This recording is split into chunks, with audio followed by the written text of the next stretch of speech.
This one is the Teton Crest Trail. I'm excited to hear about this one. It is in Grand Teton National Park. It is 40-ish miles. I say ish because there's a couple different places you could start. We did it in 3 days. It was really nice to have that time. It's a gorgeous trail. It's super pretty. Like, it's not one that you really want to rush through unless it's a worst case scenario.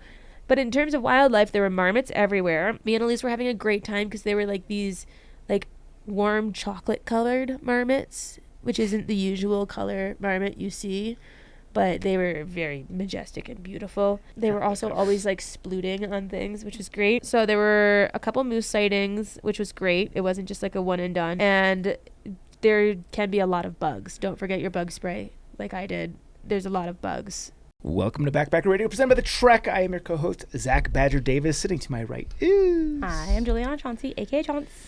Happy January 6th. Do we say that? I'm just saying, today is January 6th. Happy January 6th. Thank you. Is this one of your favorite January 6ths? I'm hoping it goes better than some. Yeah. I learned recently that the Bears had a pretty catastrophic playoff game, I don't know how, in 2018, math, 8 years ago. Uh-huh. The double doink game, if you guys are football people. I do remember that. January 6th. Yeah. So this is the anniversary of one of the worst days in football history, which is why I brought it up. How are the Bears doing on today, January 6th, 2025? I'm glad you brought that up. Wait, 2026. Come on. That's true. We didn't go back in time. The Bears, as of this recording, I'm very happy with where they are. And I hope this doesn't age terribly, but Chauncey and I have made a friendly wager on the outcome of the season. Oh, shit. I forgot. What was that wager? I was so drunk when I sent that. What did I agree to? Okay, so my end of the agreement was if the Bears win the Super Bowl this year, now I remember. I get the little donkey girl tattoo on my ass. Yep. That's a throwback to those who've been listening for a long time. And Chauncey will. Oh, this is going to be a great YouTube because that was a moment of realization. If the Bills win the Super Bowl, which if you've been watching this season, we're not playing great, but if we pull it together and we somehow win the Super Bowl, I will shave my head. Live on the podcast. Yeah, it's what I agreed to. Are we talking like a buzzer, or are we going like a razor like we did with Jabba? I'm kind of afraid of like a sharp blade that close to my head. So for that reason, I'm going to say buzzer, like 11 from Stranger Things. Okay. I'm married. I can wager this shit now. What's he going to do, leave me? Is it 11 or 7? I don't watch the show, so. Nor do I. 11, because they call her Elle. Okay. Yeah. Yeah. Wow, I forgot about that. I was not aware that you were under the influence during that exchange, so. Wasn't that when the Bills were playing, too? No. I don't know. No, it was a Saturday. I was assembling a desk, or dresser, rather. Well, dad things. It sounds like I was having a fun Saturday. Yeah. Yeah. So. Good stuff. Yeah. So, if either the Bills or Bears win, there will be entertainment for our... I'll be too happy to care. Dude, if the Bills win the Super Bowl and I have to shave my head, we are getting someone, and the Trek's paying for it, with the skill to... You know how, like, in middle school, the kids would, like, get, like, the New York Yankee symbol on the side of their head? Sure. That, but, like, a Bills logo shaved into the buzz. Wow. That's what I want. Okay. Yeah, I mean, yes, definitely. Happy Like, so to do people that. have to know why. Although my hesitation is that I want it to be short enough that that's not possible. I want your hair to be like, I want a G.I. Jane style. Yeah, but you could always, if there's a little bit, you could always go a little more. Yeah, just go straight to the... Why don't we just go rat tail? Ooh. Keep one piece? Yeah. I should have planned this far in advance, though, and then just not cut it when I got the bob. Yeah. Well, but yeah, that's an option. We can talk through ideas, but yeah. So listeners out there, root for the Bills and or Bears. And the Bears. A Bills-Bears Super Bowl would be insane. Out of control. We would have... How do we watch that?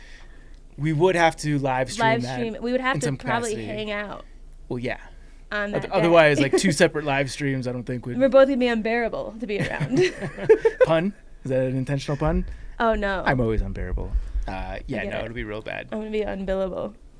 Though, I mean, I don't hate the Bills. Going to a game in Buffalo was Bears. a highlight of recent years. So, but if they play in the Super Bowl, I hate you that day. Only if the Bears are there, too. If they play in the Super Bowl against anyone else, Yeah. I'm hoping you don't hate me that day. Yeah.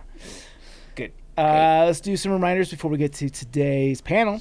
The first one is if you're taking on a long-distance trek in 2026, specifically a through hike of the AT, PCT, or CDT northbound, and you want your journey featured on a very popular podcast, we are bringing back the 5th season of Trail Correspondence. This is essentially audio updates from the trail. There'll be 15 episodes. Episode subjects vary everywhere from your gear to your mental state, the social dynamics, and much more. Like I said, this is a popular podcast. And this year, fun twist, this is kind of a parlay into this year's sponsor, who we'll reveal here shortly. You guys will get free trail runners if you're selected for this year's Trail Correspondent. So the application to learn more and apply for that is in the show notes. Next. Is this one pair of trail runners, or is this like the duration of the hike? Great question, and those details aren't figured out yet, or fully fleshed out yet, I should say. Great. I believe it's the latter. I think you get several pairs of trail runners. It's been a long day. But don't hold me to that. It'll be at least one. I'll say that much. Okay.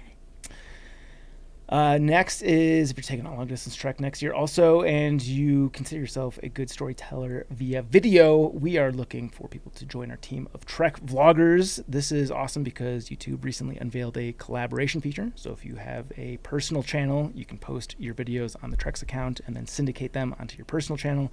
You get revenue sharing, gear hookups, and you get to be part of the Treks awesome community spearheaded by our very own Jess Stone. All the links for that will be available in the show notes. Next is, speaking of video, Backpacker Radio's YouTube. Hi, Internet. You guys should definitely like and comment on this video, but also subscribe. Let's take a second to encourage you. If you're watching this on YouTube right now, just hit the subscribe button. What does it hurt? Nothing. Really. It's not going to affect anything. If anything, when you open YouTube in the morning, you see something that's more tailored to you. Because you're saying, hey, this is the kind of stuff I like. And it'll show you more like it. Yeah. Versus if you don't hit subscribe, YouTube doesn't know what you like, and then you could open your computer and who knows what you'll see. Iguana videos, probably. Shrek content, like not the good kind, the weird kind. You ever go down that rabbit hole? You're saying Shrek or Trek? Shrek. Oh. Is there a weird Shrek rabbit hole? I mean, bikes. No, that's not the kind of weird. You've never gone down like the Shrek, like there's just like... No. Dancing Shrek people, like lots of them. It's just like creepy. Oh, there's a whole rabbit hole. I was just messing with my friend Jenny once, and I just started sending her those videos. So then they started showing up on my feed more. So I just started sending them to her more, and then her feed turned into all those videos. Yeah. It was great. I will say the YouTube algorithm is really good at segmenting, because I'm on YouTube often, and the majority of what gets played on my YouTube account is like Josh, Blue's Clues. We call it Josh at our house. You call Blue's Clues Josh? Because Josh is the guy's name in the show. The twins resonate better with Josh than Blue's Clues. It's too many words. But yeah, lots of Josh happening at Casa Davis. But when I go to my YouTube, it doesn't show in the algorithm. So props to them for filtering that out. However, when you go to our Amazon Prime, it is an absolute clusterfuck with kids content. So I can't actually see like what cool movies are out because it's all like cartoon bullshit. That sounds tough. So subscribe to the Backpacker Radio's YouTube. Last note here is if you guys want to support the podcast, you can do so directly via Patreon, patreon.com/backpackerradio. You get every show advertisement free. Money that goes directly to our pockets helps us support our wonderful team. What am I missing? Typically, as of late, I've been listing out things that are at or around $5 a month to compare. I would just like to share a personal struggle I'm going through, which is that I've got a favorite things holiday party coming up, and I've got to spend a $20 budget on things that I loved this year for it. And one thing I got was a chicken. 4 months of Backpacker Radio. Well, I got a chicken shredder as one of them because that thing's great. It's just like this. You put chicken in it, and then you just turn the handles, and it shreds it. Oh. So it makes life really easy when you have to shred chicken. Yeah. But now I've got $10 left that I need to put towards this gift because that was only $10. 2 months. I can't find anything good for $10 or less. Yeah. But you could get Backpacker Radio ad-free for 2 months. You can. And I've learned you get grandfathered in at that price. So if we raise the prices, and probably should, we've been doing $5 for a long time. I feel like with inflation, we're losing money every year. If you get in at the $5 level, you'll be grandfathered in at that amount. So I don't. Yeah, maybe. But to call to a past example instead of a price scare, it used to be $1. It used to be $1 before it was $5, and people did get in at $1, and then we made it $5. For this, we made it $1. Yeah, when we first started, it was $1. I remember that. Like, you I could believe join you. Patreon for $1. Yeah. And now they're already on it if they joined back in 2018 when we didn't know what was what. So at this rate, the minimum will soon be $25. So get in while the getting's good. Yeah. Nice. So that's Patreon. That's Patreon. .com. When you sweat, you lose a lot more than water. You're burning through sodium, potassium, magnesium, all the stuff your body needs to keep going strong on trail, thinking clearly, and sleeping well at night. That's why I'm a huge fan of Element. It's a zero-sugar electrolyte mix with a science-backed ratio that's heavy on sodium, which is exactly what thru-hikers and long-distance backpackers are losing all day long. No sugar, no junk, just what your body actually needs. When I'm backpacking, I'll usually drink one Element throughout the day and then have another packet before bed. It helps me rehydrate, keeps the leg cramps away, and I'll wake up feeling like $1,000,000. Another underrated benefit, Element makes those dodgy water sources actually taste good. If you've ever filtered from a silty creek, a cow tank, or some lukewarm pipe coming out of the ground, you know how clutch that is. It's not just an on-trail thing either. Element is my go-to hangover prevention tool. One packet before bed, another in the morning, and you wake up hitting the erase button on a night of bad decisions. My favorites are lemonade, raspberry, and citrus.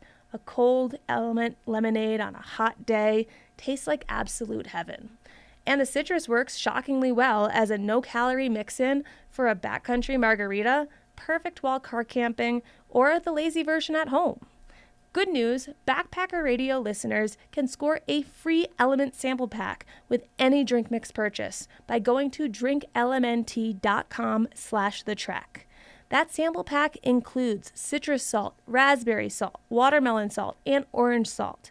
2 stick packs of each flavor, 8 total. No coupon code needed. Just use the URL. Again, that's drinklmnt.com/thetrek to get 8 free packets with any drink mix purchase. The deal is only available for a limited time. Sweet. Well, let's get to today's episode, the return of an old guest. I'm trying to dig up what episodes you were on previously. Looks like episode number 29 was the Valentine's Day, and you did another one, right? You were on 2. Do you remember what the number was? I don't remember what the number was. It was really early on.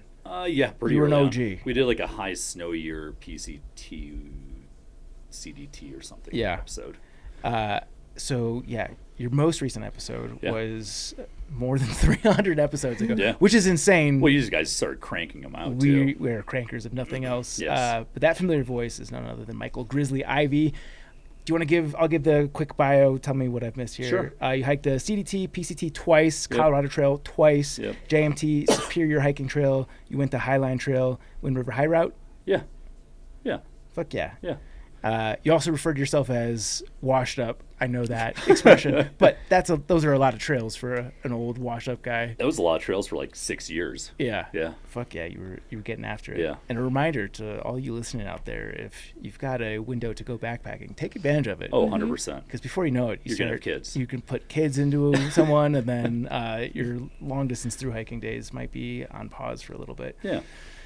But yes, today's panel is on the subject of short through hikes. So I guess that's a perfectly fitting segue. Is I've been trying to sprinkle these into my life, like something anywhere from, I guess, what's the shortest trail we've got? I'd say like 300 under. No, because Colorado Trail's 45. Are you doing CT? I don't even know what trails you're doing. He didn't prep. I'm doing Ozark Highlands Trail, Ozark Highlands Trail, Foothills Trail, and Teton Crest Trail. Yeah. But we have both done Trans-Catalina Trail. We have both done Northfield Placid Trail.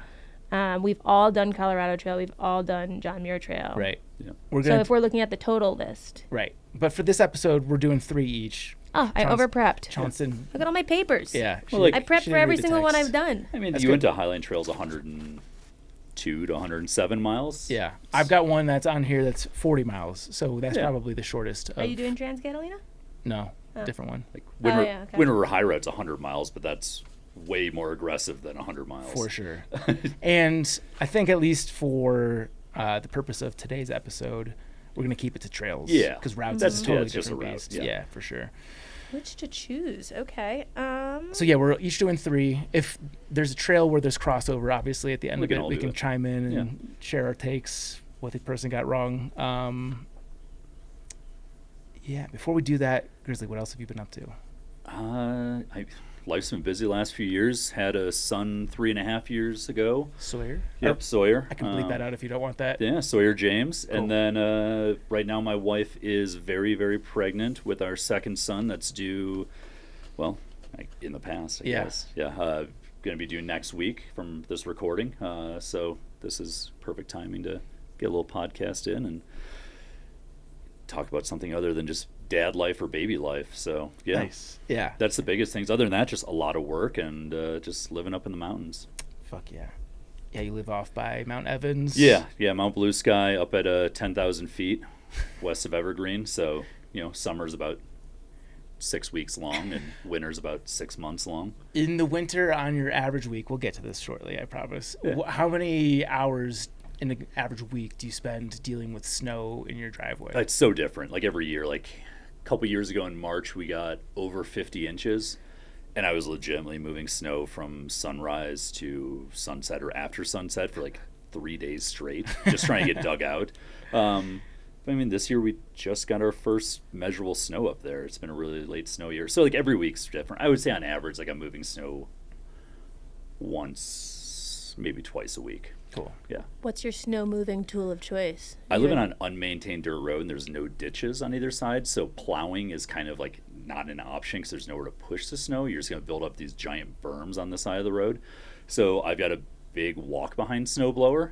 So you're literally just hoofing it with like a 400-pound snowblower pushing, blowing snow. It's good through hiking training. Yeah, for 3/4 of a mile at 10,000 feet. Fuck yeah. Interesting. Yeah. I'm a little afraid of snowblowers. We tried to blow snow off my friend's driveway growing up once with her snowblower. Absolutely broke it. Well, mine broke this morning. So Did it? Yeah. Those things are unreliable. Yeah. I tell you. $3,000 snowblower broke this morning, Is and that I how was much they Still cost? under warranty? no. I like the big industrial Now I ones. feel worse. So like I was young. This is a big snowblower. We just thought that it wasn't equipped for the snow that we were pushing it through. But that's kind of the point of it, isn't it? Yeah. I mean, I don't think even like my snowblower is like a big one. I don't think it's equipped for like gravel road moving like a foot of snow necessarily. All right, there's a market there for someone. Yeah. Good stuff. All right, let's jump into this again. Short through hikes that we recommend. I'm sure the title will be snazzier than that, but that's the gist. I'm going to begin with one that is infamous, and that is Vermont's Long Trail. You haven't done this one? No, I've never done it. I would love to do it. I have not either. I wanted to do it in September before I realized that getting married was not going to be simple. Yeah. It's not, yeah.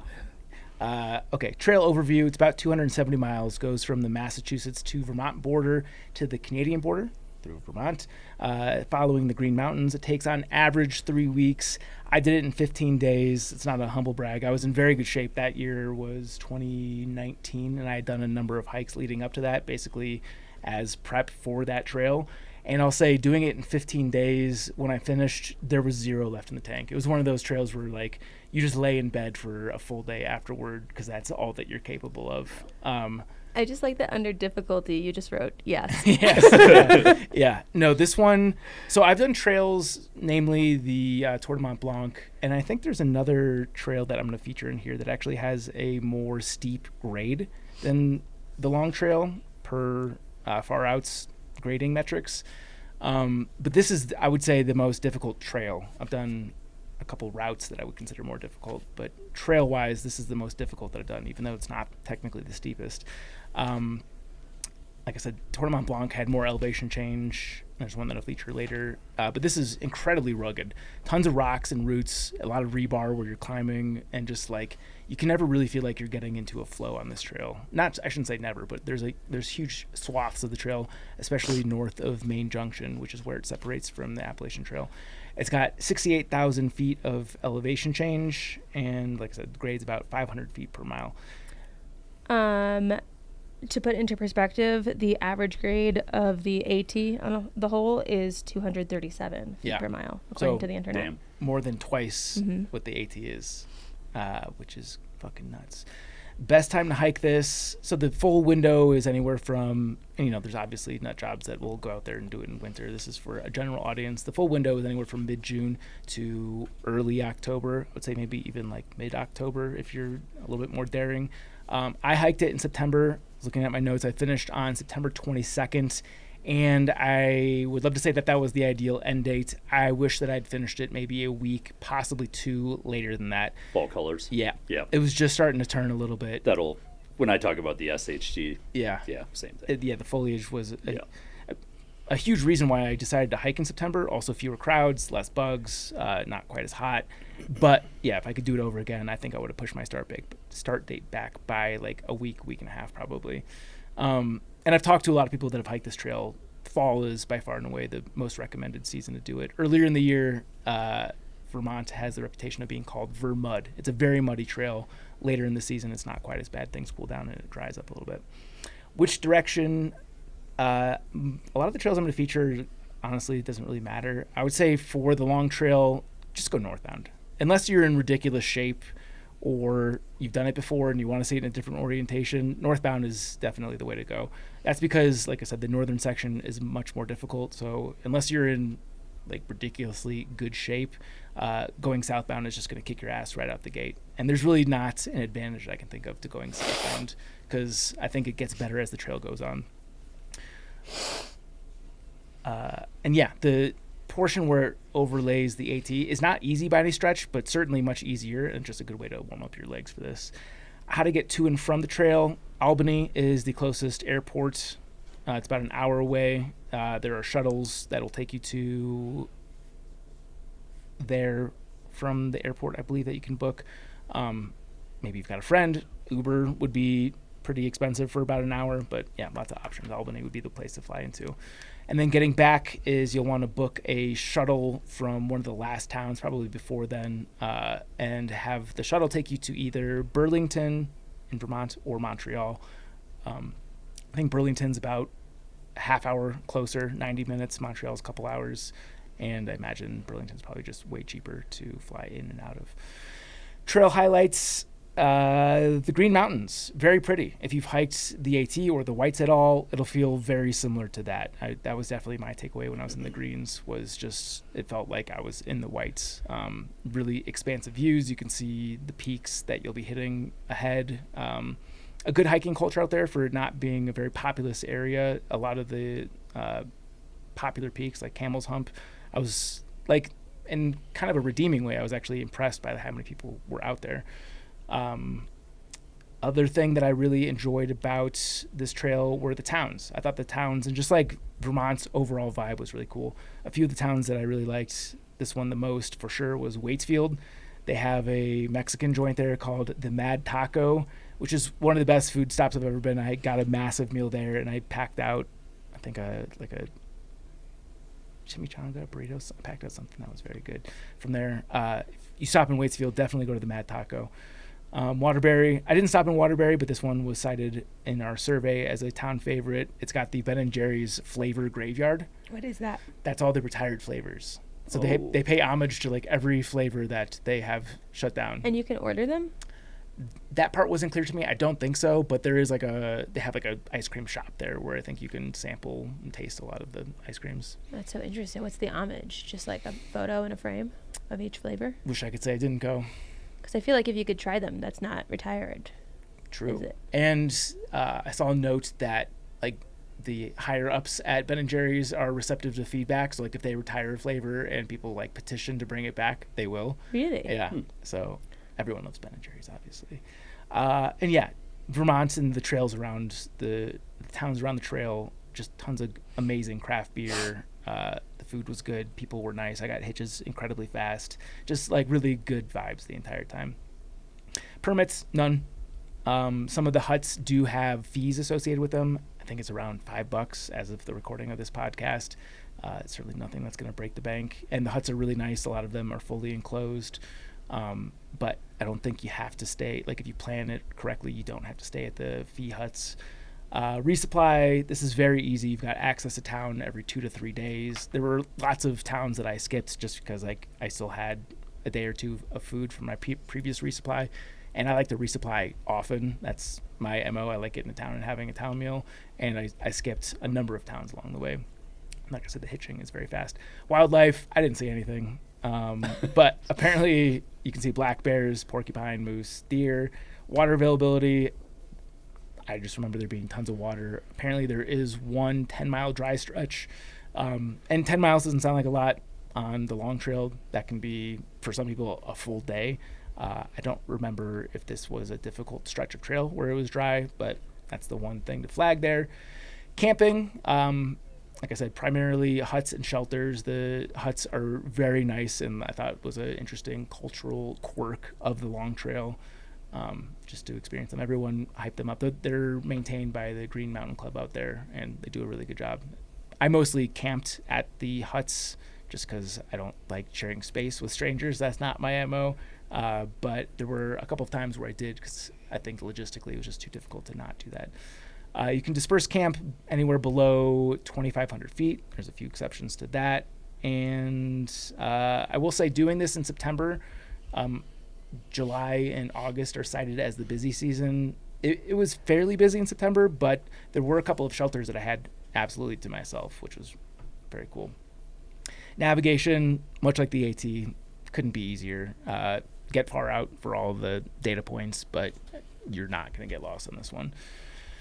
And we'll end all of these trails with our best 30-second elevator pitch on why someone should hike this trail. The biggest thing for me is, like, if you just want a good challenge. I think that's the takeaway of the long trail, is this one is going to kick your ass. So if you want your ass kicked, you want to see how well you can do on other long trails, this one is certainly the bar to hold yourself to. This is also a good trail to do if you hate yourself. Vermont is a cool state, good people, breweries, food. Views are not as good as backpacking out here, in my opinion. I'm a West Coast or West backpacking guy, but overall, I very, very much like this trail. And one thing that I didn't mention, I guess I kind of mentioned it, is that there's a good number of hikers out there, but there's a good community of through-hikers.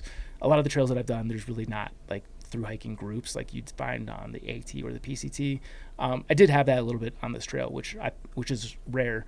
And shout out to Fernie and Happy Feet, who I finished the trail with and ended up hiking probably the last 75 miles with them. So yeah, that's my overview of the long trail. Did I leave anything out? No. Good. No. Maybe here's just a constructive criticism. Yeah. Maybe for the next one, you'll say the section headers, and then I'll say what I think. Because I feel like when you say it all like that, Too long of a monologue? It's hard. Okay. But maybe a little more conversational. Sure. Let's do that. Okay. I don't want a monologue for that long. Gives a good opportunity to drink beer, though, if you're not. It also on gave the me a long good seat. opportunity to look up something that I thought would be helpful for my points. I'm going to, since I know I've prepped for too many, I'm going to choose 3 that I think will be most useful to someone listening right now on Jan 6 that it wants to hike in the near future. So you're going early season through hikes. Yes and no. Okay. There's a little curveball in here. Okay. I think it's going to be fun. I know. So I'm going to choose the Ozark Highlands Trail to start. Yeah. Tell us about that trail, Chance. Okay. I would love to.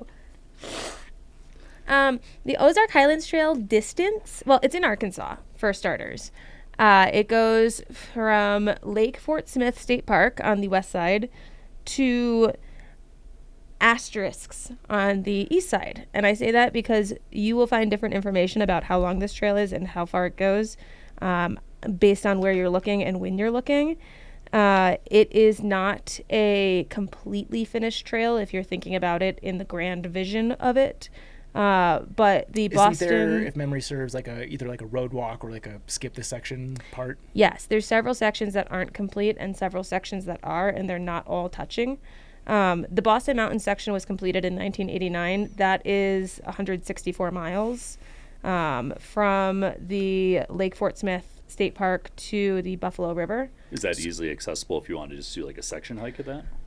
I would say that, when we hiked it, we were planning on doing further, and we ended up only doing 176 miles because once we got past that 164, just the whole vibe of the trail kind of changed. It became a lot of dirt roads. It became a lot of unclear navigation. And the goal of it when it's complete is for it to run 320 miles to the Missouri border and then eventually connect it to the Ozark Trail. Okay. So it could eventually be like 770 miles. Damn. But they're building it in the east direction. So most people, when they do this, they will go eastbound because they're doing it in the order it was built. And it's a lot easier to get, I would say, to Lake Fort Smith State Park than to wherever you decide to get off when you decide to end it. So I went west to east as well. In terms of how to get there, Lake Fort Smith State Park, it's close to Fort Smith. We drove from Denver, but you could take a bus to Fort Smith from Little Rock National Airport or from Oklahoma City Airport, and then try to get to Lake Fort Smith State Park from Fort Smith. But the easiest way is to drop off a car and to shuttle back and forth, because the east side is basically really remote. So you can arrange a shuttle to take you back to your car. If you have two people, you could drop off a car on each side. What we had done was we drove to the end of the trail and we arranged a shuttle back to the start, and then we hiked back to our car, if that makes sense. Yeah. Cool. What do you want to know about next? I want to know difficulty. Okay. Difficulty. I put medium to high. This is one that it's not difficult in a treacherous terrain, super steep, exposed kind of way. I put medium to high because it is a really wet trail. There's a lot of water running through it, which is great. You'll see a lot of waterfalls. You'll see a lot of really cool rivers. The water is a super neat color blue. But you're also crossing the water a lot. So it's a lot of time spent with your feet wet, which can be a shock to people that haven't had to have wet shoes or stop to take them off and deal with their feet. And that slowed me down quite a bit. So yeah, I rated it medium to high depending on your comfortability with that. I also said in terms of like pacing and time to hike, the best time to hike it is going to be in late fall, early winter, or early spring. Daytime highs are going to be like 50 to 60 degrees. Lows are going to be 30 to 40s. It's hikeable basically through mid-April, and then the underbrush starts to grow, the ticks come out, it gets too hot. So if you're doing it in one of those shoulder seasons, I think the other part that makes it kind of hard is you get a shorter weather window, or you get a shorter hiking window in the day. Yeah. Like the hours are less. Yeah, less daylight. So we went out there with this plan of like, here's our PTO and here's how far we're going to hike each day based on a regular day of hiking, and it's pitch black at 6 p.m. And how long did it take you guys to hike it, and how many miles did you end up doing? We had done 176 miles, and I believe I took 2 weeks off work. I think I had exactly 14 days. I would say if you're planning this hike... So does that mean like 12, 13 hiking days? Yeah, I would say 13 to 14 hiking days. Okay. I would say plan to do like 10 to 13 mile days if you're doing it in one of these seasons, just based on if I'm looking back at what a comfortable amount of miles would have been. I mean, we did the miles we planned because we had planned it and we had to do it. We dropped off the car. We didn't know. But I would think 10 to 13 mile days would be good, because then you have time to get to camp before it's too late in the day. You have time to be able to stop and take off your shoes at a water crossing and put them back on and not feel rushed. I just think the less rushed you feel with the shorter days and the water, the more you'll be able to enjoy it. Because for me, I didn't really enjoy it because I felt like I was rushing the whole time. Yeah. Yeah. So you went eastbound? I did go eastbound. In terms of resupply, Ozone is the main place that people will resupply going east. There's a post office and a burger spot. It's 85 miles There's a town in. called Ozone? Mm-hmm. I wish I remembered that. Yeah, that's where there's a trail angel named Stan that operates a like cabin you can rent Yeah. near there. That's Mim's soulmate. Yes. Yeah. The thing about it is it's not really like a hitchhikeable trail. Like there's not really many road crossings that you'll cross that have car traffic or a town like right down the road. So for the most part, like you could do the post office at Ozark and at Ozone, You could do one at Oark, O-A-R-K, which is 61 miles in. So 61 miles, 85 miles. And then there's a place called Pelser that also has a post office at 123 miles. They're all going to be multi-mile road walks off trail to get to. So we resupplied at Ozone. We had dropped off our resupply with Stan before starting to hike because we had the flexibility with the car. And so we just picked up our food from him. But yeah, it's not going to be one of those trails where you get to a road and you stick out your thumb and you're at a gas station or something. Yeah. It's just not. It's more remote than that. Which is one of the nice things about it, because one of the things that I was reading on a bunch of the sites I was looking stuff up on is, I guess, one of the highlights of the Ozark Highlands Trail is that it's one of the only trails that you won't really see any man-made structures on throughout the duration of it. Like, you can go the whole way and actually feel remote because there's not really man-made influence that you'll see too much along the way. Yeah. For that reason, would you recommend, or I guess, would you have enjoyed it going solo? Is that a little too isolated solo? We talked about this when we did the episode. If you guys want to know more about the Ozark Highlands Trail or any of these trails, we did like independent episodes featuring any of the ones that me and Zach did. But we had seen a guy that was hiking solo. It was like one of the only people we passed.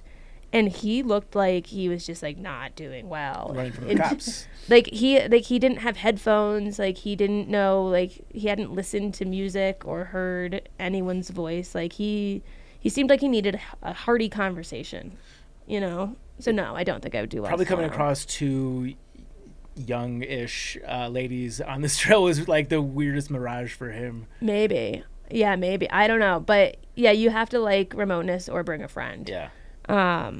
In terms of wildlife, there's hogs. I didn't see one, thankfully, because they look scary if you Google them. And then I didn't see any. Honestly, I didn't see anything because I went in February. And that's a perk because then you don't see the ticks or get any bugs. In terms of permits, there's no permits. You'll want to sign in at the Lake Fort Smith State Park Visitor Center. While there's not a hiking permit needed, it reminded me that it is hunting season. Like, not hunting season, but it's hunting area that people can hunt on. Yeah. Insert correct verbiage.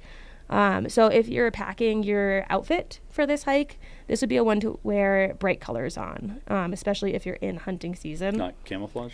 Yeah, don't wear that. Okay.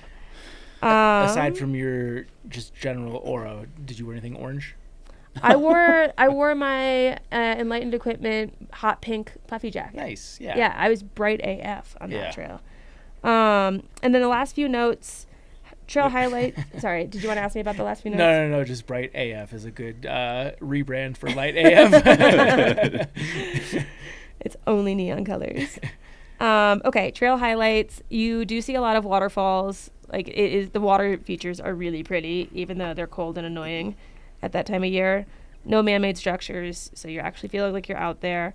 And one cool thing that we didn't do, but that we could have done, is between mile 164, which is the Buffalo River, and Norfolk, which is like 254 miles in, technically the end of the trail, is if you don't want to do bushwhacking through that section, you could aquablaze. Apparently that's like a fun thing that people can do on this trail. This is the sound of me going through water on this trail. It was cold. Okay, and then last two things. Camping is every 4 to 5 miles there are campsites, so you will not lack campsites. Water, it is rarely dry. During peak season, it rains about once a week, sometimes more. You will see more water than you want to. And navigation, far out, but not always accurate, so the comments are helpful. Vegas left a comment at the Buffalo River on where to cross that I just saw when I was on it today. Oh, nice. Because that was somewhere where I was looking at the comments, because that was a confusing part. Yeah. And then you can get paper maps via the website. Are you able to stealth camp on Yeah. Ozark? It's not like there's no established campgrounds. There's Okay. just like flat spots that you know, Yeah. it looks like a campground. Yeah. 30-second elevator pitch. This is a great hike for shoulder season. It's great for practicing water crossings. So if you are planning like PCT 2026 and it's looking like it's going to be a heavy snow year and it's February and you want to practice some water crossings, this is a great trail to go out and do it on. It's remote AF, so if that's your thing, that's great. And if you want to practice bushwhacking, it would also be good for that because there are the sections that are not fully completed yet. So I feel like it's less intense than doing route finding, but more intense than following like a well-groomed trail. So it's a nice middle ground. It's basically a nice trail if you want to challenge yourself in specific ways, like the remoteness, like the water crossings, like the bushwhacking, that you wouldn't get on a standard other trail. Nice. Yeah. Good stuff. Grizzman. All right. Are you starting with Superior? Yeah, we'll start with the Superior Trail. Cool. Tell us about it. So Superior Hiking Trail, it is in the Arrowhead or North Shore of Minnesota, 310 miles long. Fun fact, the high point of the entire trail is 1,829 feet. Whoa. Yeah. You getting altitude sickness up there? Oh, man. Brutal. Oh my God, I heard that as 18,000. No. In my mind, I'm like, in Michigan? Minnesota. Minnesota, Yeah. sorry. Kind of traverses down the North Shore of Minnesota, range called the Sawtooth Range, which was kind of confusing because I always know the Sawtooth as being in Idaho. Mm-hmm. But northern terminus of the trail is just a little overlook area. It's called the 270-degree overlook. It's in the absolute middle of nowhere. It actually is the connecting point for the North Country Trail where it's going through right there. Southern terminus is south of Duluth in Jay Cook State Park. A lot of people, when they hike this Superior Hiking Trail, don't do like the entire route. It's kind of weird because you have to hike through the actual town or the city of Duluth, and there's a long stretch in Duluth where there's absolutely no camping allowed. So I think it's, I'm trying to remember how many miles it actually is, 53-mile stretch where there's no camping allowed. So we just kind of broke it up when me and my wife did it, where we hiked a good chunk of it and then got an Uber or a Lyft or something to a motel and then got a ride back to the trail in the morning and hike through it. From what I know, Duluth is not an expensive city. It's not an expensive city. So the lodging out there is probably pretty reasonable. Yeah, really cheap. Yeah. Really cheap. But it's, I think for a lot of hikers, there's like, this is kind of strange and a logistic that I don't want to deal with. And you can easily fly in and out of Duluth as like the biggest city or town around the entire trail. So I think a lot of people just call it right there and don't even bother hiking through Duluth to the end. It's a loop, right? No, it is an out and back. Oh, why did I think it was a loop trail? I don't know. Because I was going to say if it was a loop, that would be a good place to start and stop. Yeah. What do they say about it? Like the trail org people, are they just like, hey, it sucks to suck in that 50 miles? Yeah, I mean, they kind of just like offer like you can do like a traditional through hike or you can just do like an abbreviated through hike of it. Yeah. Do you have a sense on if the majority do the full thing or if they stop at Duluth? I know so few people that have actually even done the Superior Hiking Trail that I have no idea. Everyone that I know has done the entire trail, but also I think most of the people that I know either did an FKT on it or tried for an FKT on it. Sure. So it's not a very well-traveled trail.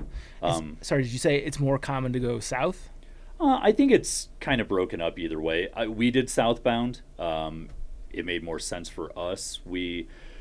Jen and my wife's family is from Minnesota and lives in Minnesota, so it was very easy logistically for us. Like we just flew into Minneapolis, got picked up, and they took us up to our the family cabin in northern Minnesota, and then drove us to the northern trailhead. It's a really rocky dirt road all the way to the northern terminus. We actually got a flat tire going up there that we had to change when we got to the northern terminus. The southern terminus is a little bit easier to get to because it's in a state park. You'd have to hike back a little bit, a few miles back, but it's much easier to get to and from. Yeah. Did you say how many miles you would miss if you finished in Duluth? Like how many miles does it go past? Well, there's 53 in the Duluth section. I want to say it's like 70 miles. Got it. It's not terrible. Somewhere right around there off the top of my head. One of the more interesting things about the trail that I had never like actually kind of dealt with is there's no stealth camping allowed. It's all backcountry campsites. There's 94 backcountry campsites that you can stay in, and like they're not like the most picturesque campsites. There's usually a bench, a fire ring, and then some flat spots. Some of them have vault toilets, some don't, and they're all laid out between 0.2 of a mile and 12 miles apart. So logistically, sometimes it was kind of a pain in the ass because you might be wanting to push it, 5 or 6 miles further at the end of the day, and you couldn't. You just had to stop there because it might be 12 miles to the next campsite. Right. So that was what time of the year did you do it? We did in August. We started mid-August and finished on, I believe, Labor Day or like the day after Labor Day. Okay. I wish we would have started later. Yeah. We didn't. Like, the fall colors up there are incredible, and we basically got just the very beginning of the fall colors. So I'd probably recommend starting right before Labor Day. How are the bugs that time of year? Almost non-existent. Okay. Yeah, they weren't bad at all. Yeah. If you're doing a through hike of it in June, July, it's probably going to be pretty awful. We had some bugs at the beginning, and by the end, they were pretty much all gone. Yeah. Ticks weren't really a concern that late in the year. I imagine if you're doing an early season hike on it, though, they'd be pretty burly. Yeah. And sorry, about 300 miles, and how long did you guys take to do it? We did like 16 days. Okay. And we weren't really like pushing it or anything like that. Yeah. And worth mentioning, Jenna's a backpacker as well. So she's got her chops. It's not absolutely. Neither of you guys are beginners. No. We did it. We were kind of doing it. We did it in 2018, and we were planning on doing the PCT together in 2019. So it was kind of like a good prep hike for us the next year. Did you feel strained at that pace, or did that feel relaxed? No, it felt pretty relaxed, just like the mileage-wise. It's, I've never done the AT, but I would imagine like at parts it's kind of like the AT where it's a lot of just like, it's a lot of rolling. There's not a whole lot of flat stuff for a lot of the trail. It's just a lot of rolling hills. There was never any like super steep climbs or any really, really long climbs. Granted, I mean, the highest point is 1,800 feet, so how high can you really go? Right. I think the low point's like 600 and some odd feet at the Lake Superior shoreline. So yeah. That kind of sounds nice. I think it is like a fantastic like first through hike for somebody just to get used to through hiking and gear and whatnot, and just whether they like it or not, because it's not, you're never gonna have to deal with major river crossings, you don't have to deal with major snow fields, anything like that. Like, you can work all the kinks out in your gear, stuff like that. It looks like the elevation gain is about 38,000 feet. Just to put it in perspective, I don't know what the... Over the 310 miles? Over 300 miles. 310 miles, yeah. So, yeah, not bad. I'm not in a math mindset at the moment, but it sounds nice. It's pretty cruisy. Yeah. Yeah. Okay. Yeah, you could crush some big miles on that trail if you're really in shape. Yeah. Tell us about the resupply. Resupply is really easy. There's a lot of towns. It's like every like 35 to 55 miles you come across a town. So granted, they're really, really, really small towns. Like, there's Duluth, which is a bigger city, the biggest city on the trail.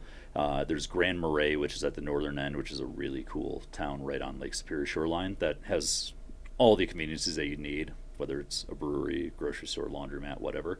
The rest of them are really small towns, so you're generally just kind of resupplying out of a gas station. Yeah. I don't think it's worth sending packages or anything like that. It was easy enough for us to resupply just going into towns, and you're resupplying basically every 2 days. Yeah. Yeah, that's nice. Not a heavy pack. Is it taking you through town? Are you hitching? You're generally hitching into town. Hitching was not the easiest thing. There just isn't a huge trail culture up there. It's still pretty green up there as far as the trail culture. So we definitely had to walk. I think there was like one town, I can't remember what the name of it is, where we did like a 6-mile road walk just on the shoulder of a road at the end of the day, and that was definitely like soul sucking because there's 150, 200 cars that go past you and no one's gonna stop. But nothing out of this world where you're like, I'd do a 20-mile road walk to get into town. Sure. So tough hitchhiking, and that's in the context of you with your wife. If you're a group of guys, it might it might be a little bit tougher even. There is a shuttle service up there. There used to be a long-standing Trail Angel or shuttle service, but she retired. The new one is called the Superior Shuttle Service, and they shuttle hikers, bikers all the way up and down the North Shore for the entire trail. So that's an easy way of, you can just fly into Duluth and then get shuttled to the northern terminus and come right back to Duluth and fly home. Nice. Yeah. Trail highlights. Man, just a lot of solitude, like being up in the north woods of Minnesota. Like it's definitely the green tunnel effect at times for a lot of it. You know, you kind of think like, oh, it's Superior Hiking Trail, you're going to be just staring at Lake Superior. You're not. Generally, you're just kind of in the woods the entire time. So a lot of nature, chances to see a lot of wildlife. We didn't see a ton of wildlife, but you could see wolves, you could see bears, moose, deer, yada, yada, yada. Did you hear wolves at all? We didn't. No, didn't see any moose, didn't see any wolves, didn't hear any wolves. We saw some wolf tracks. We saw bear tracks, but didn't see any bears. Saw some beavers. Yeah, not a ton of wildlife. Yeah. I think it's just kind of like that green tunnel effect where you can't see far out. It's not like you're on a mountain ridge, just like, oh yeah, there's a herd of elk a mile away. Sure. What's the protocol if you see a wolf? Like, I feel like we all know pretty well, like, what to do if we see a bear. Yeah. Mountain lion. Wolves generally do not want anything to do with you. See, I think about it as Beauty and the Beast. Yeah, it's not. She steps outside the gate, and they're just like, oh, No. flash. Wolves don't want anything to do with you. They're really shy animals. They just kind of go about their own business. The chances of actually seeing a wolf are pretty slim. That'd be so cool, though. Yeah, I think you have to domesticate it. Yeah. You're my pet now. Here's some Slim Jims. We're now best friends. Yeah. Hey, boy.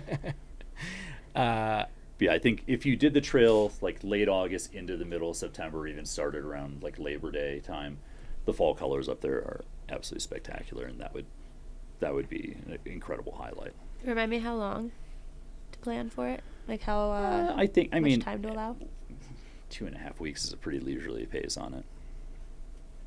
No permits. No permits necessary, which is fantastic. I could fit that into PTO. Yeah, no, I mean, I think it's a great fall through hike. Yeah. Weather was really bipolar when we did it in late August. You know, at times it was hot and humid. At times it was just cool and dreary and rainy. You know, we had a couple of days where it just rained nonstop the entire time.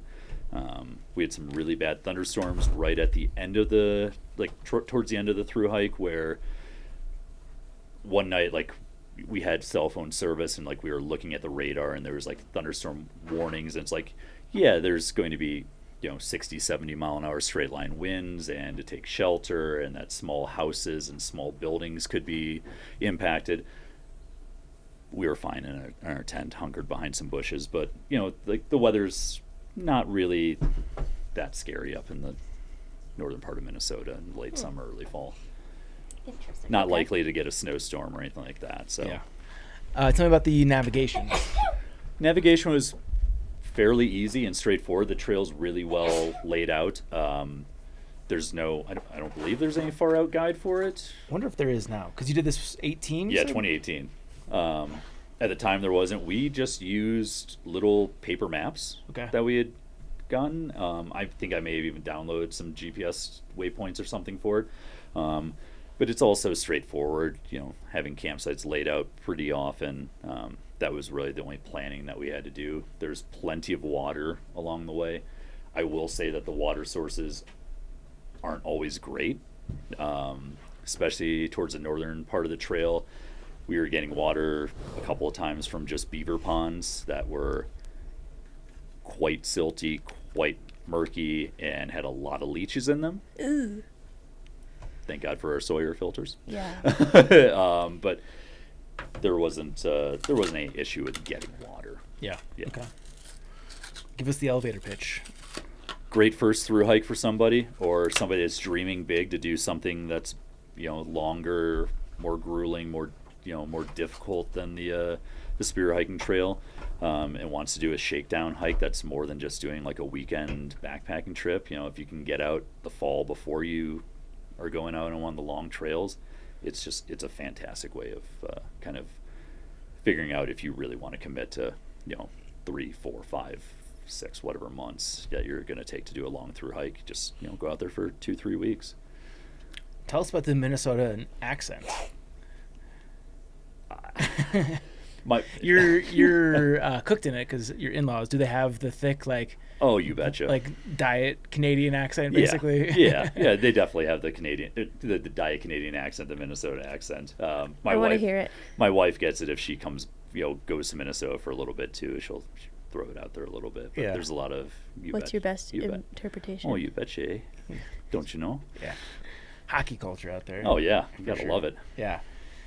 Good stuff. That one's been on my list for a while, mostly just because I'm trying to find excuses to hike in the Midwest. But yeah, I mean, same for me. Like every other hike I've ever done is on, Colorado or west of Colorado, and it was nice to do something back in the Midwest. I don't know if it's definitely not as rewarding as doing something out west with the views, or doing something like the whites or the greens and stuff like that. Yeah, but it's fun. Yeah, just a nice way to experience a different part of the country. Exactly. Mm-hmm. For sure. Cool. I am going to go sort of out of order here for how it's presented on our notes. I'm going to go in descending order of distance. So the next one up, I'm going to do the Tahoe Rim Trail. Ooh, okay. Tell us about it. Overall, big fan of this trail. It's 165-ish miles, circumnavigates Lake Tahoe in Nevada and California. Typically takes, on average, between like 10 and 12 days is kind of what I gathered. I did it in 8 days. There's 28,000 feet of elevation gain, and 322 feet per mile is the grade. So a pretty chill hike. I will say I remember the eastern side being more chill than the west when you're on the actual PCT portion of it. Yeah, overall, not an easy hike by any stretch, but also not difficult. A highly medium difficulty trail.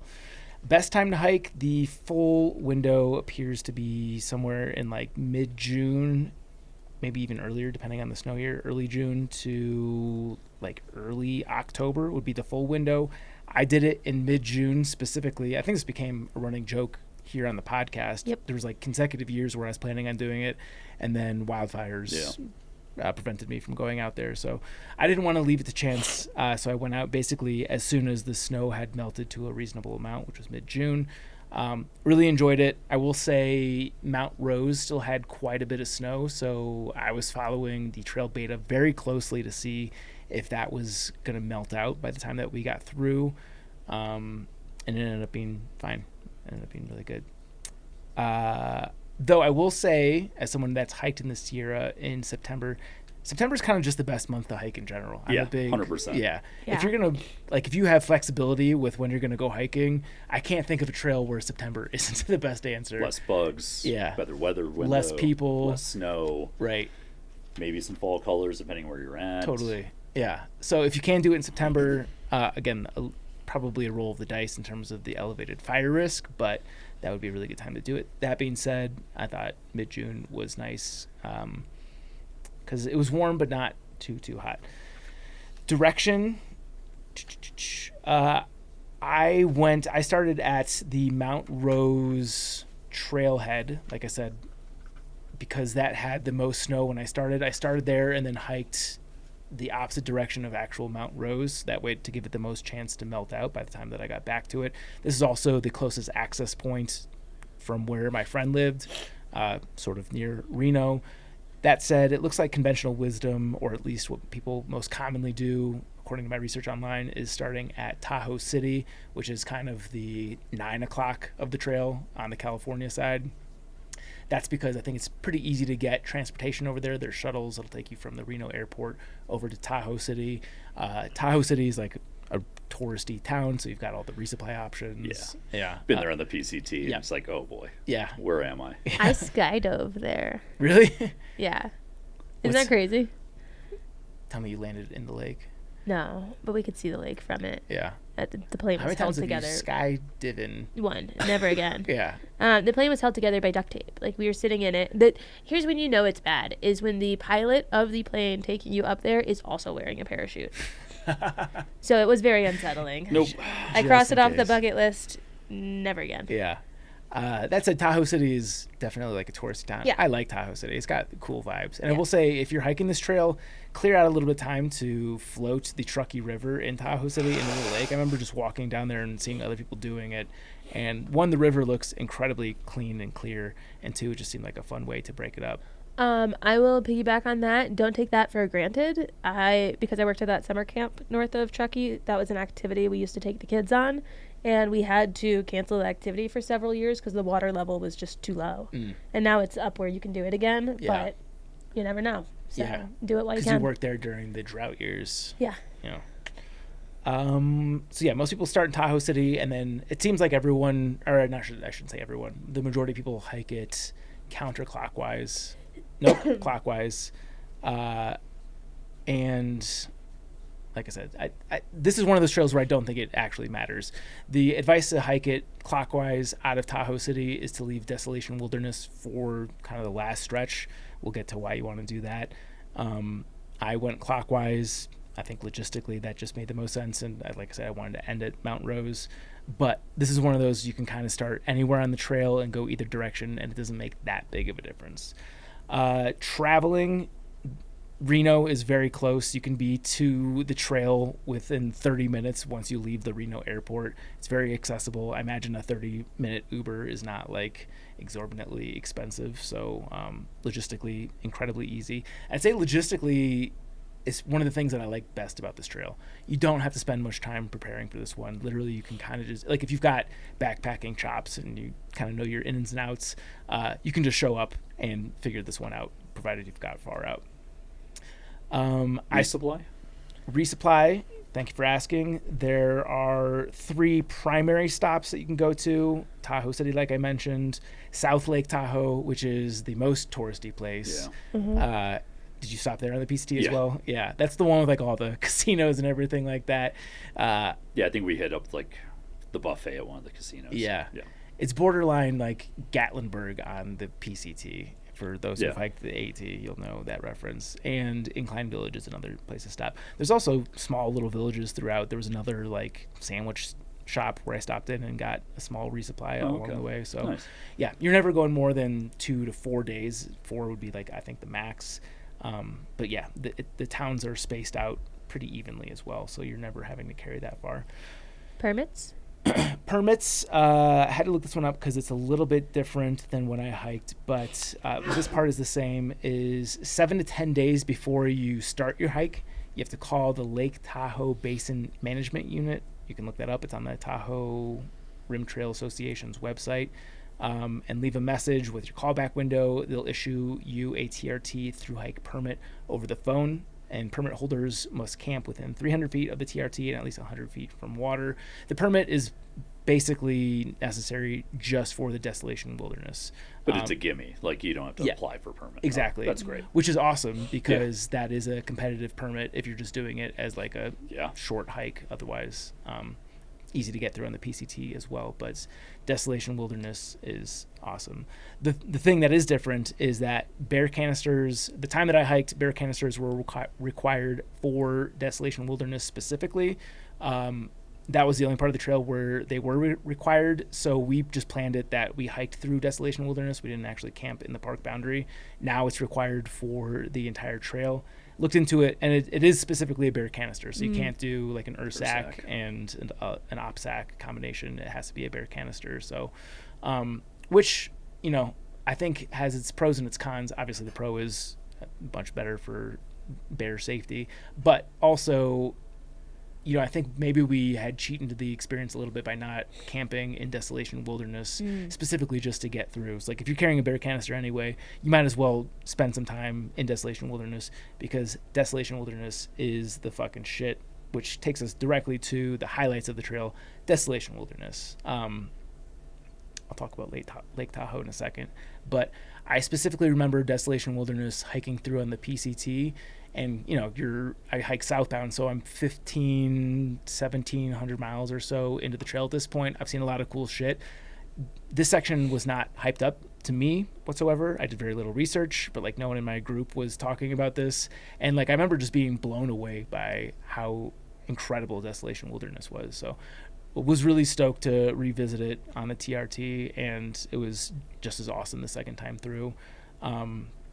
just massive granite landscapes with stunningly blue alpine lakes, rugged peaks. And like this is a section where you're seeing alpine lakes and rugged peaks everywhere. That's how good Desolation Wilderness is it stands out as an outlier for just how pretty it is on this trail.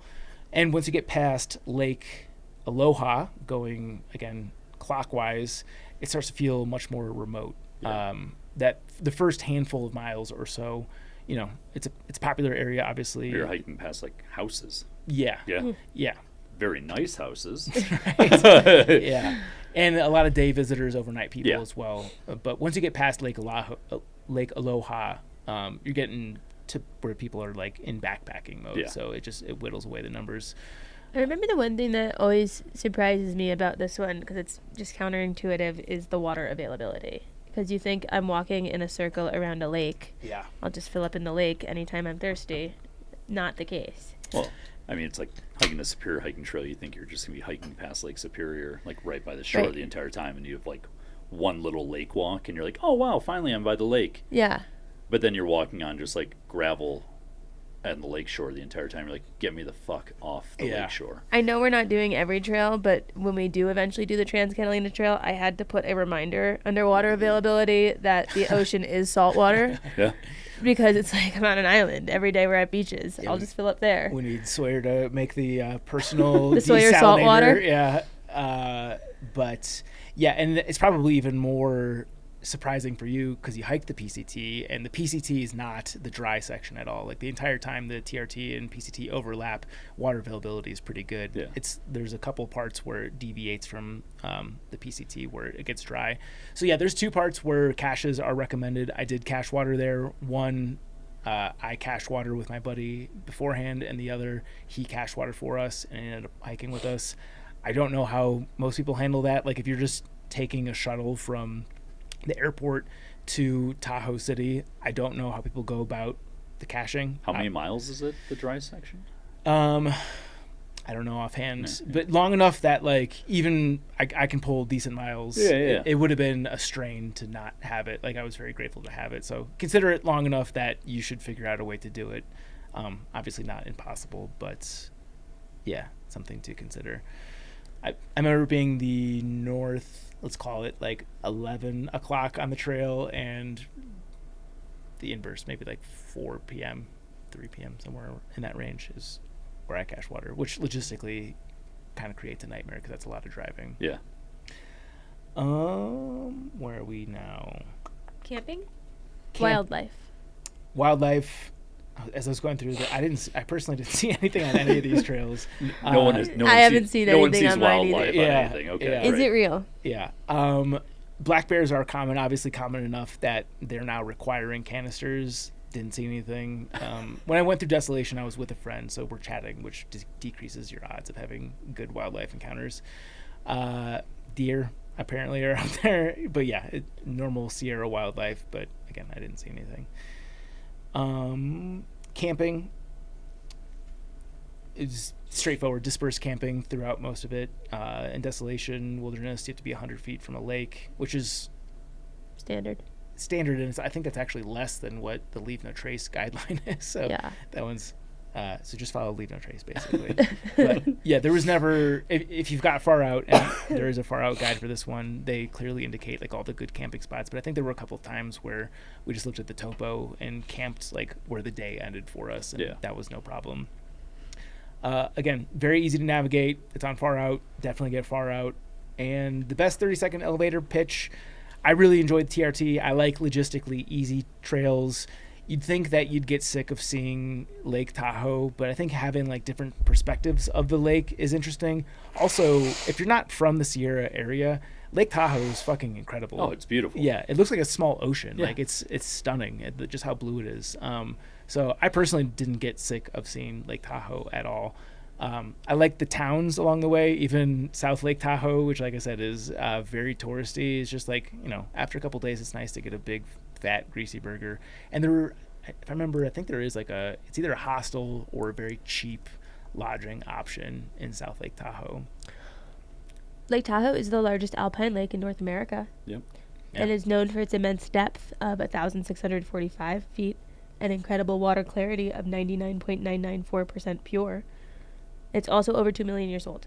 Nice. That's not the stat I was looking for. There was one stat I saw once that was like if you drained Lake Tahoe because of how deep it is, like you could cover California in I think like 2 inches of water, the whole state. 14 inches. Sorry. Lake Tahoe holds approximately 39 trillion gallons of water, enough to cover California to a depth of 14 inches. Wow. That's the coolest thing I That's think a about crazy Lake stat. Tahoe. That Yeah, is. the entire state, That's fucking foot wild. and 2 inches water. Yeah. What, the 3 deepest lakes in the United States are all along the PCT? I know 2. It's 3 I should have. 2 is Crater Lake, obviously. Yes. What's- And, oh gosh, the one in Washington where the bakery is. Oh, Stehekin. Stehekin. What's the fucking lake? Ooh, Stehekin Lake.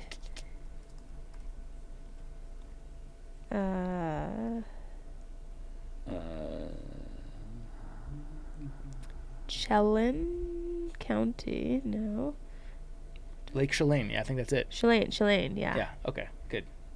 Yeah. That was facts Yeah. Wow, that was hard. with us. Yeah, Tahoe Rim Trail. I really enjoyed this trail. Difficulty, perfectly medium. It's good for beginner backpackers or experienced backpackers that are just looking for something logistically easy. Lake Tahoe's cool, Desolation Lake's cool. It's nice to get a taste of the PCT. Towns are nice. Yeah, the whole thing. So definitely add TRT to your list if it's not. Nice. Neat. Our next one's the Foothills Trail. Do you know about it?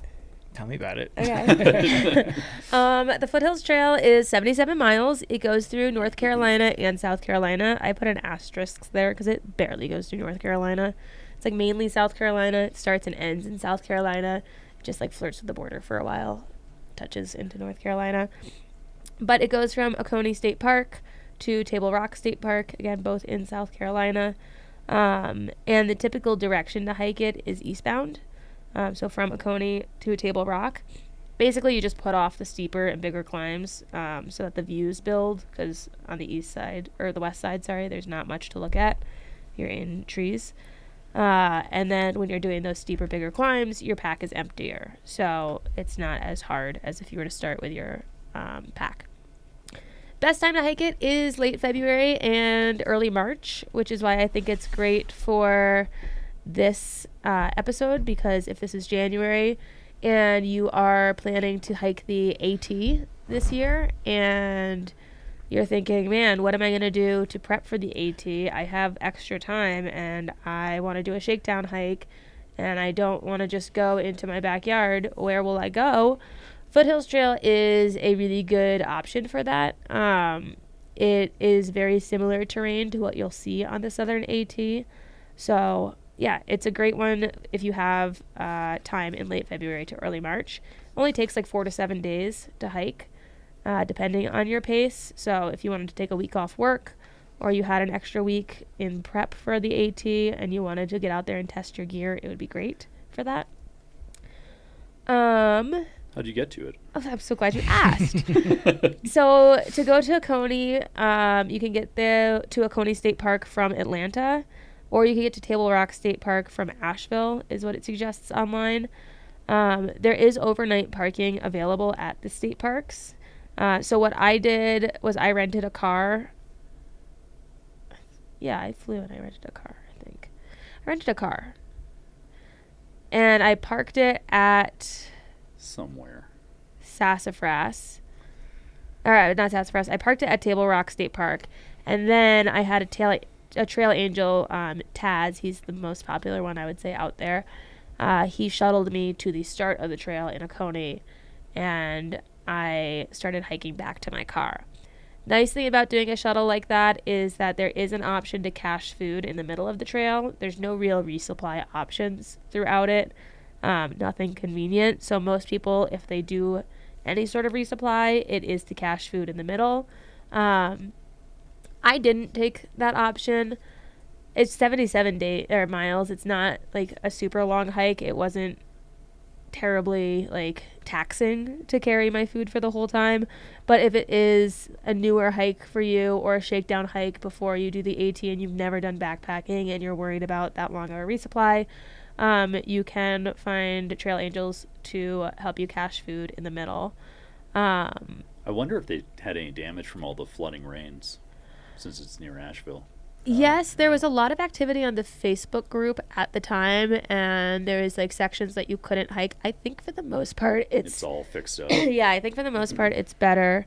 I'm sure you said this. I'm going to ask because I was not paying attention. Where did you fly into? I flew into Charlotte, I think. I didn't do Atlanta or Asheville. I stayed with Heidi Sketching Summits in Charlotte, and so that was where I flew in and out of. Is that the recommended? Is it not Greenville? Greenville's just more expensive as an airport, so Charlotte's cheaper. And it was nice to have like the rental car option. I think it's worth spending on a rental car if you have like the means to do so, just because then you can shuttle yourself. So yeah, that's what I did. Yeah. Let's see. I can hear you getting sicker as the podcast goes on. I know, it's terrible. It's like my body knows when it's getting to be night, and when it comes nighttime, I put that strip over so that I can breathe. I keep getting Instagram ads for one that uses like a magnet. Have you seen that one? Yeah, Garrett's gotten that one. Is it good? The thing that stinks about it is you still have to replace the sticker parts. So you're still putting on a sticker on your nose every day. So it's not like it. There's one that has it's magnets to the stickers. But I just use the one that's just sticker all the way across. I think it's going to give me wrinkles. I can't wait to be snotty in the hospital when my wife's delivering a baby. Yeah. That's great. Thanks, Chance. Are you sick or this is allergies? No. This is just allergies. I'm not sick. Sure. Yeah. What? She's having an allergic Backpacker reaction. Radio YouTube. I'm always like this. Anyway. Yes. Okay. There was a part I put a note here about the Facebook page. Where was my travel? Here we go.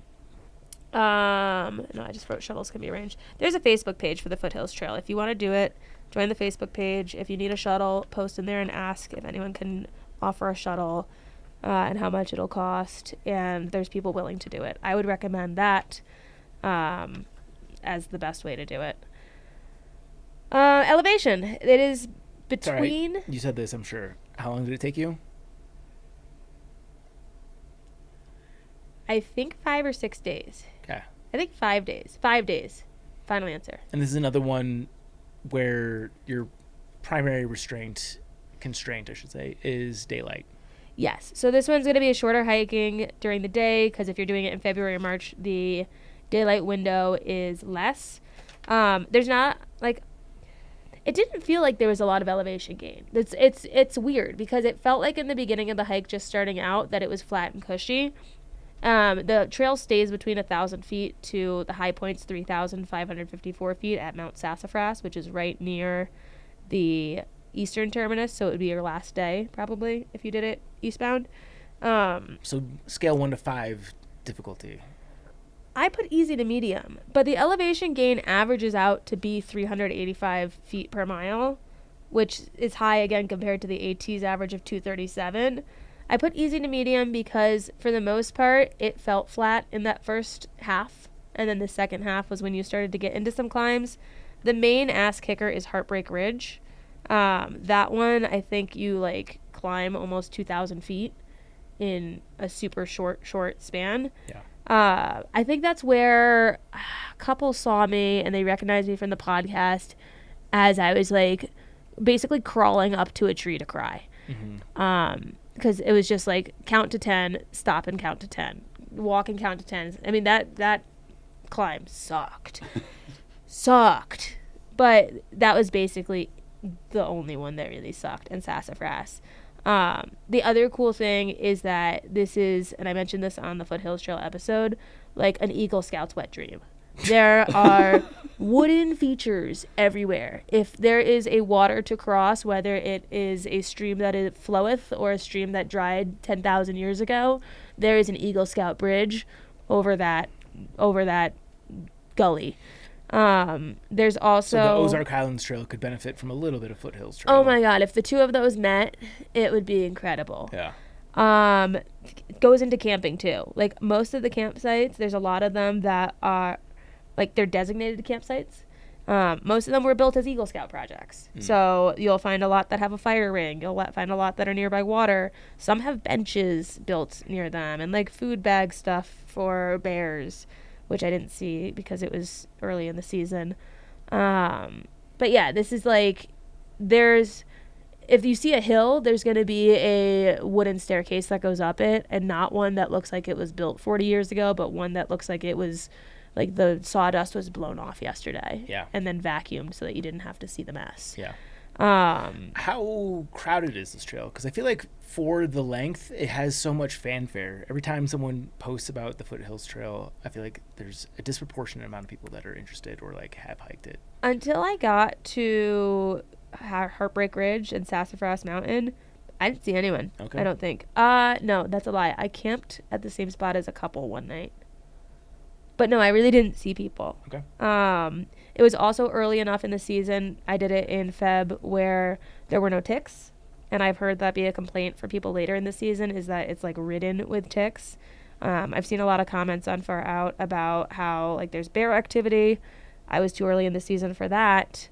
The only thing, like, if you go early is you're not going to swim in spots that you could later on swim. I think that's a fair trade-off. But you do go around Lake Jocassee. You do go through the gorgeous state park. Those are highlights of the trail, as is Sassafras Mountain, because you finally get good views. The water's plentiful. You'll probably only need to really carry a liter at a time. Generally green tunnel effect. Yeah. Yeah. Like there's plenty of water. You can use Far Out for navigation. There's paper maps on the Foothills Trail Conservancy website. And what else did I put? That's basically it. It's a nice little trail. It's a nice shakedown hike. My 30-second pitch is basically it's good AT practice. It's a good shoulder season hike if you're doing something that you don't want to have to deal with like snow or, treacherous shoulder season stuff. And if you've only got a week of PTO, this is your trail. So, Nice.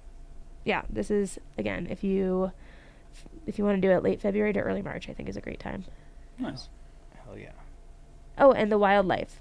I didn't see any, but there's notes about bear activity, and in the car with Taz, he showed me photos of armadillos and snakes. So they're there, and he's seen them. Adilla would be fun. Yeah, it would be Armadillo, fun. that was my goal the whole trail. I was like, I just want to see an armadillo. Yeah. It's not often that we're on these trails and I've we can never see seen one. something we Yeah. haven't seen. At the zoo. Right. Yeah. And like, I've never seen a mountain lion on a trail, but I also don't want to. Really?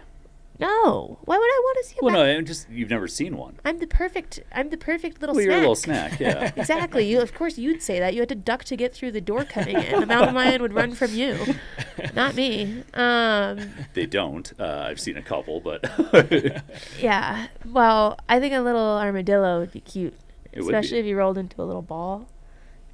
But I guess they're nocturnal, so. Yeah. Good I put stuff. armadillos up there with like porcupines, where they're just cute. Yeah. Yeah. Yeah, for sure. Cool. Good overview of Foothills Trail. And yeah, like I said, it feels like a really, not really, but like relatively popular trail for what it is. I think it's a good one to do. Okay, here's another elevator pitch for it. I think it's a great one to do as a trail family reunion. Like if you went and did the AT or the PCT and you made a great trail fam and you all want to get together and do a hike together, it's only a week, so you don't need everyone's schedules to line up too miraculously. Yeah. And you can fuck around, right? Like there's not a lot of people out there, so you're not going to be like a huge disturbance, and you aren't going to be doing anything super technical or hard.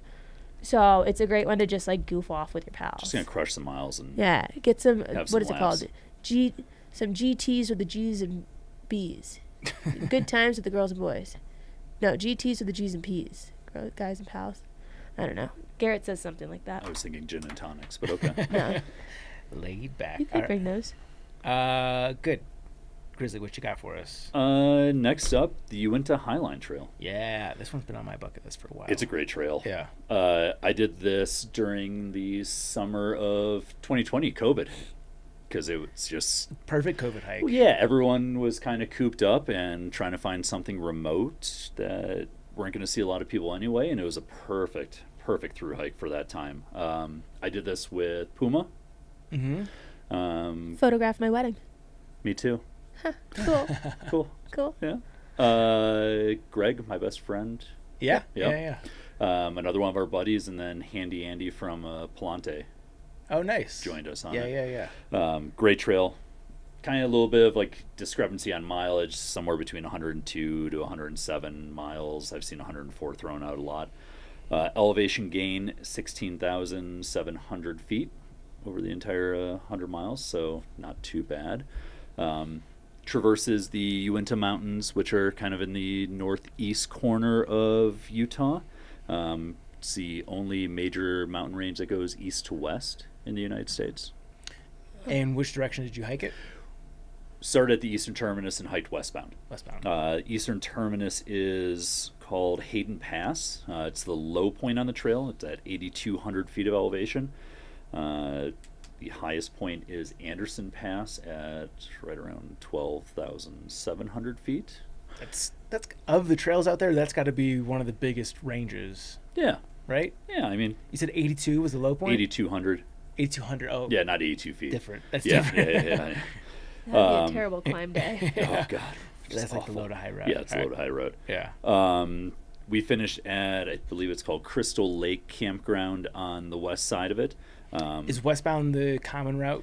Because from what Yes. I know logistically Yeah. challenging in terms of driving, right? Yeah. So we had enough people that we shuttled cars to either side. We drove out. We left Denver in like the afternoon, and we all headed to the Western Trailhead. Just I think slept in our cars that night. Puma actually had a brand new Subaru, and then hit a deer like a half hour from the trailhead. Not recommended. That was a low point in the trip. Yeah. So you saw wildlife. Yeah, we definitely saw some wildlife very closely, and then drove More over, like wild death, but anyways. drove over to the Eastern Trailhead the next morning and started the hike. Pretty remote, not a lot of people out there. Just driving like a dirt Forest Service road to the Eastern Trail Point, or Eastern Trailhead. Looks pretty unspectacular from the Eastern Trailhead. The duration to get from west to east terminus. It's a few hour drive. Yeah. It's not like a just just cruise this road all the way to this trailhead. Like Yeah. it's a little bit of a roundabout So route. you're not gonna be able to hitch from one point. Like you got to arrange something. Yeah, you got to arrange something. Cool. Which I have no idea if there's any trail angels or anything out there. From what I know, I think this is like the most challenging part of the experience. Yeah. Is just figuring out the. Because even like doing like the Wind River High Route, like you can arrange some shuttles Sure. and stuff like that if you have the money, but there's not a whole lot out there by the Uintas. Yeah. So it's pretty remote. Yep. So best to do it with a friend and stage some cars. Cool.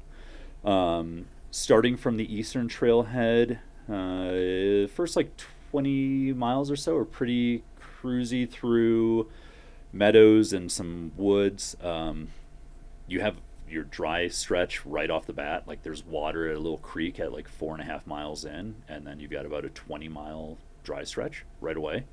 So best to just kind of camel up and hydrate the night before and that day driving out there, and then just suck it up and go. Like I think we basically just tried to do most of that dry stretch the first day before dark, and just packed out a bunch of water. Yeah. So Are there a lot of long water carries, or is no, it just the first just stretch? the first one. Okay. Yeah, just that one. Okay.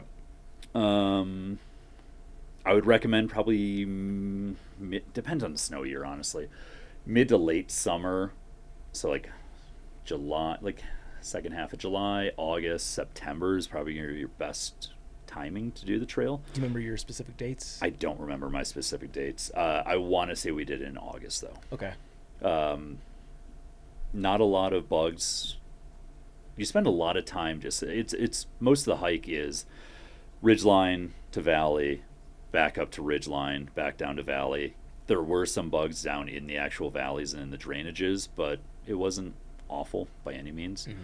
I think it was also a fairly dry year. There wasn't a whole lot of snow up high when we were hiking it, so pretty easy.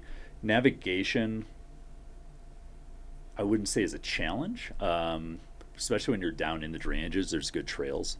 When you're up high, cruising kind of tundra areas, like on the ridge lines, you're just following cairns in the distance, so you're just kind of making your own way between cairns the entire time, which is kind of nice because you don't have to just stay on a designated trail high up, which is pretty nice. Yeah. Are you using like Gaia GPX tracks or what? Yeah, we used Gaia. Yeah. The entire time. If you're a fly fisherman, it'd be a great trail to pack out like a 10-car rod. Handy Andy did that and just kept stopping at all these little creeks fishing. A lot of little alpine lakes too. Catch and release, or is he cooking you guys dinner? Nah, it was all catch and release. Okay. He actually he met us like halfway through the trail and packed out like a case of beer or a 12-pack of beer in his backpack. I mean, have you ever met Andy? I thought it was Mormon. I didn't take him to be a beer drinker. Yeah. He just he can crush miles, and he just came up to our camp in the darkness with a backpack with a tarp and barely anything other than beer. Okay. So it was a nice little perk. No permits required on the trail, which is always a bonus. Hardly saw anybody while we were out there as well. There's a couple little day use areas that you pass along the way on dirt roads that are pretty remote that I could see maybe during hunting season or middle of summer on a holiday weekend having some traffic up there, but we really didn't see hardly anybody the entire time we were up there, which was fantastic. Yeah. Animals? We saw some elk, we saw some deer, we saw moose. Moose? In Utah? Oh, yeah. Is there moose in Utah? Well, if not, they were really lost. I didn't know that. Yeah. Did you know there were moose in Utah? Didn't, though I guess I'm less shocked because they're in Colorado. Yeah, but I mean, I picture Utah, you cross the border and it's just orange. Oh. You know? No, the Uinta range is greener than the parks that at Arches and stuff like that. Interesting. Oh, yeah. Yeah, it's kind of like just being in northern Colorado. Yeah. It feels like you're up by Steamboat in that area. Yeah. The Okay. circles. Yeah. So you've rinsed the palette on the wildlife because all these have been strikeouts. Apparently there's X, Y, and Z, but you actually saw stuff. Yeah, we actually saw some wildlife on that trail. Yeah. I don't know that there's any perk as far as fall colors or anything like that. You might get some aspens and cottonwoods changing if you go a little bit later during the window, but Yeah. it's kind of negligible because you're kind of hiking through a lot of pine forest. Over further on the western side of the trail, you could get in some good fall colors with the aspens if you timed it just right. How difficult is the hiking? I would say moderate to strenuous. Okay. It felt like a lot of the Colorado Trail, especially the collegiates, where it's just it's down and then back up and then down and back up. I guess for context, collegiates is probably one of the more challenging stretches of the CT. Yeah. And this is kind of, mileage wise, it'd be doing the collegiates. Yeah. Okay. So, yeah. Good. Kind of a good reference for anyone that's actually done the Colorado Trail or done the CDT. Yeah. A lot like the collegiates. Do you recall how long it took you? I believe it was 5 days. 5 days? Yeah. So you guys are pulling 20. So that's aggressive for the average person. Yeah. And it was just this is fine. Yeah. We were tired at the end of the day, but we Sure. weren't just exhausted. Yeah. We were carrying 100 miles worth of food. How tall are you? 6'4". What's your typical hiking pace? Man. On average, 3.2 miles an hour. Remind me, one of your PCT hikes was fast. 2019, we did it in just over 100 days. Okay. Yeah. I just feel like the height But that was is that was a high snow year too. That was Yeah. awful. You're slowed up for a few hundred miles of that for sure. Yeah. Yeah. useful to know how tall you are. 2/3 of the time was just to get from the border to Lassen. Yeah. Yeah, and you're with other accomplished hikers. Yeah. So you guys are cruising. Yeah. Fantastic views. You get the opportunity on one of the ridge lines to go summit Kings Peak, which is the highest point in Utah, and obviously the Uintas as well. How far of a side quest is that? It's 3 miles or something, 2-3 miles. It's not that bad. Yeah. I'm trying to remember what the actual elevation of Kings Peak is. I think it's 13.5 or something like that. I'd have to look it up, but it's right there. Mm-hmm. Yeah, just incredible views though. Anytime you're on any of the ridge lines, just looking down to all the drainages, it was a great hike. Yeah. I assume camping is not an issue. Not an issue. Obviously, you're just trying to get over passes and get into basins, and then you're camping on tundra, just trying to find any kind of level spot that you can. So again, a lot like the collegiates. Yeah. Yeah. And this is probably one of the few trails where like resupply is not even a feasible thing. Nope. Like you're carrying it from Yep. start to finish regardless. 100%. Yeah. Yeah. Yeah. It's pretty remote. Yeah. Cool. Um, Yeah, give me the elevator pitch. I already think I know the elevator pitch because I want to do it, but I think it's like for anyone that wants to do the CT or has done the CT and wants something that's similar but shorter and more remote, like it's a fantastic one. I mean, it's, take a week of PTO and you can go knock off a trail that hardly anybody's ever done, let alone a lot of people even ever heard of, and you're just not going to see anybody. You're going to see some wildlife, get great views. There's really nothing that sketchy. There's one pass on it called Dead Horse Pass, that if it's holding snow, kind of coming up and around like a rock feature going back down could be a little bit sketchy. I don't remember if I packed micro spikes for it or not, because I usually am like a little bit over prepared, but you really wouldn't need anything. yeah. Yeah. Very good. Mm. Yeah, I'm intrigued by that one. Water's no issue, It's close. other than the 20-mile Yeah. carry. So Cool. yeah, cold nights, warm days. Love that. And I'll wrap up my third trail here as advertised. I'm going from longest to shortest. My last one is the Timberline Trail. This one is a shorty, so I'll try to make the overview proportionately short. This one's 40 to 42 miles, depending on what source you're looking at, and it circumnavigates Mount Hood in Oregon. Difficulty, this one was interesting to me. The grade was actually higher than the long trail.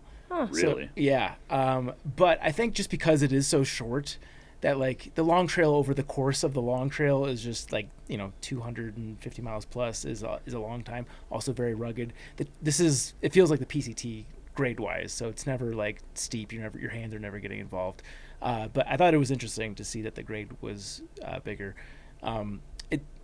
By that account, medium to hard difficulty, I don't remember it being hard at all. I remember this feeling pretty easy, and I don't think I was in like excellent shape when I did this. So again, this is probably just a byproduct of it being 40-ish miles, but most people do it, I think, in 3 days. I did it I was basically back to the parking lot in 36 hours.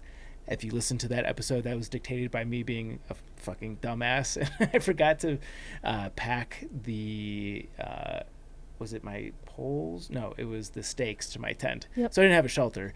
On night one, I had to sleep. There's one man-made shelter out there, and I just happened to set up my camp out there, not knowing that I didn't have my tent stakes.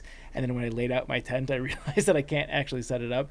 But I hiked it in August, traditionally very dry out west. It ended up raining in the middle of the night, so I ducked into the shelter. So like at that point, I'm like, all right, I think I have to hike back to the car on the next day. And with not being in great shape, it was a very long day on the second day, but it didn't murder me by any stretch. So like somebody very fit could do it in, there's people out there running it. Yeah. You could do it in very easily less than 24 hours. But I think like for the average person, 3 days is a pretty good pace. It's like for people that. out here with the 4-pass loop where Yeah. they just run it. Yeah. It's like, okay. The spectrum is large. Yeah. Yeah. Best time to hike, the full window is like mid-July. Again, that varies widely just depending on the snow year in the Cascades, to early October. I did it mid-August. The weather was, aside from a brief rain overnight, weather was awesome, and I don't remember seeing any bugs whatsoever. Direction, I hiked it counterclockwise, and it looks like online that is the recommended way to do it as well. I'm sure that's what convinced me to do it. This is another one I don't think it really matters that much, other than it's slightly easier, like it's a little bit more mellow, because you're starting at Timberline Lodge. I guess I should start there. Starting and ending at Timberline. Starting, exactly. Which, if anyone's hiked the PCT or Timberline Lodge, is kind of notorious. There's probably a million reasons why somebody would go to Timberline Lodge, but yeah, that is a start and end point. But yeah, it is slightly easier, primarily downhill for the first, I don't even know, 10 miles or so from Timberline Lodge, and gentler that way. I've also read that like the trail highlights kind of crescendo if you go counterclockwise, like they get better as you go that way versus the other route. But from what I remember, I don't think it would make a big difference either way. Travel logistics, you'd want to fly into Portland. This is what I did. Rent a car. Since you're only out there for a couple days, it's not going to be that expensive. It's about an hour and a half drive from the Portland airport to Timberline Lodge. You can park it there overnight. I don't think there's any permits or anything like that related to parking your car. That part is very easy. Trail highlights. Again, this is a short one, so there's not a ton to relay here, but I remember the wildflowers at Paradise Park really popping. And the reason that I like hiking out in Oregon and Washington is just the views of the volcanoes. Peaks. Yeah. From Hood, you can see Helens, Mount Adams, Mount Jefferson. And this one also has a lot of waterfalls. Obviously, Mount Hood has a large glacier, so there's a ton of water out there. Do you go past Ramona Falls on the... I don't remember that detail. I know you go past on the PCT, but I'm not sure if that would be part of the Timberline. So you are on the PCT. I don't even remember how much of an overlap It'd probably be within like 10, 15 miles going north from Timberline Trail or Timberline Lodge. You like go down into the trees. Yeah, you're hiking past this want to part say yes. where like you feel like you're in Lord of the Rings. Yeah. I think yes, but it's like all moss and cascading water. Yeah. I vaguely remember that being like the last stretch that I did, so I think so. Yeah. Permits, technically, yes, there's a self-issued wilderness permit, but it's free and not capped. Resupply, 40 miles, not applicable. Wildlife, I saw a garter snake. Good job. Wow. And I only know that because I was looking through my photos to reference for this. But yeah, there's nothing else. But apparently you can see bears, deer, and elk. Water, I remember lots of water. That being said, a lot of the water is glacial runoff, so you got to be picky with your water because otherwise you will fuck up your filter quickly. When I did the PCT, I did it with the Catadine Be Free, and it went from being brand new to not functioning within one water filtering. So yeah, you got to be very particular with your water. That being said, I will say the water crossings on this trail kind of caught me off guard. So this is I had the AT, PCT, a lot of other trails in my rear view window. I went into it with a lot of hubris. And there was at least one, I want to say 2 water crossings that got me a little bit rattled going into it. Where I spent probably 20 to 30 minutes just going up and down the options to cross. And I saw other people stressing about it as well. And this was not a particularly high snow year. Well, I guess August too. When you did the PCT, you went Sobo, so the Sierra was a non-factor. For all the horror stories that I saw everyone circulating on Facebook, it was funny because I was going through and it was ankle deep water when I went through. But yeah, the water crossings are not something to talk you out of the trail, just something to be aware of. As it was a thing for sure.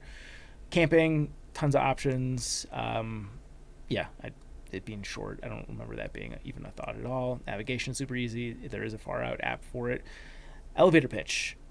2 full days. You want to taste the PCT, get to see the Cascade volcano peaks, and me being the fatty that I am, the breakfast at Timberline Lodge is a nice way to bookend this hike for sure. So, and a fun personal fact, this is where I got the news that Jenna was pregnant with twins, was out on the Timberline Trail. Well, I shouldn't say that. I knew that I got the news that she was pregnant. We learned about the twins later on, but that's the Timberline Trail. That was a funny day when you told me. Good one. If you've got 2 days, you like backpacking out west, definitely recommend it.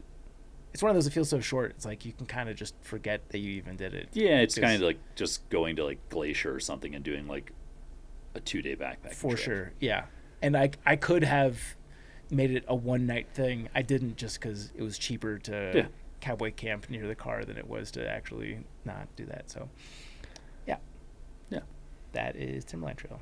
Fun. Okay, my last one. I also went in order of most miles to least miles, non-intentionally, but this one is the Teton Crest Trail. I'm excited to hear about this one. Yay. Okay, well, I'm excited to tell you. This one's in Wyoming. It is in Grand Teton National Park. It is 40-ish miles. I say ish because there's a couple different places you could start, but traditionally it's Phillips Pass to String Lake. Most people go Nobo northbound on it. You get the best views when descending from Hurricane Pass going north. You also have the option to start at Teton Village if you wanted to. It cuts off a bit of the climb at the beginning, and you could take like the gondola tram up, which is something that sounds really fun. We were going to do that before at least his car broke down. But I imagine that had we done that, that would have been a really cool way to start a hike.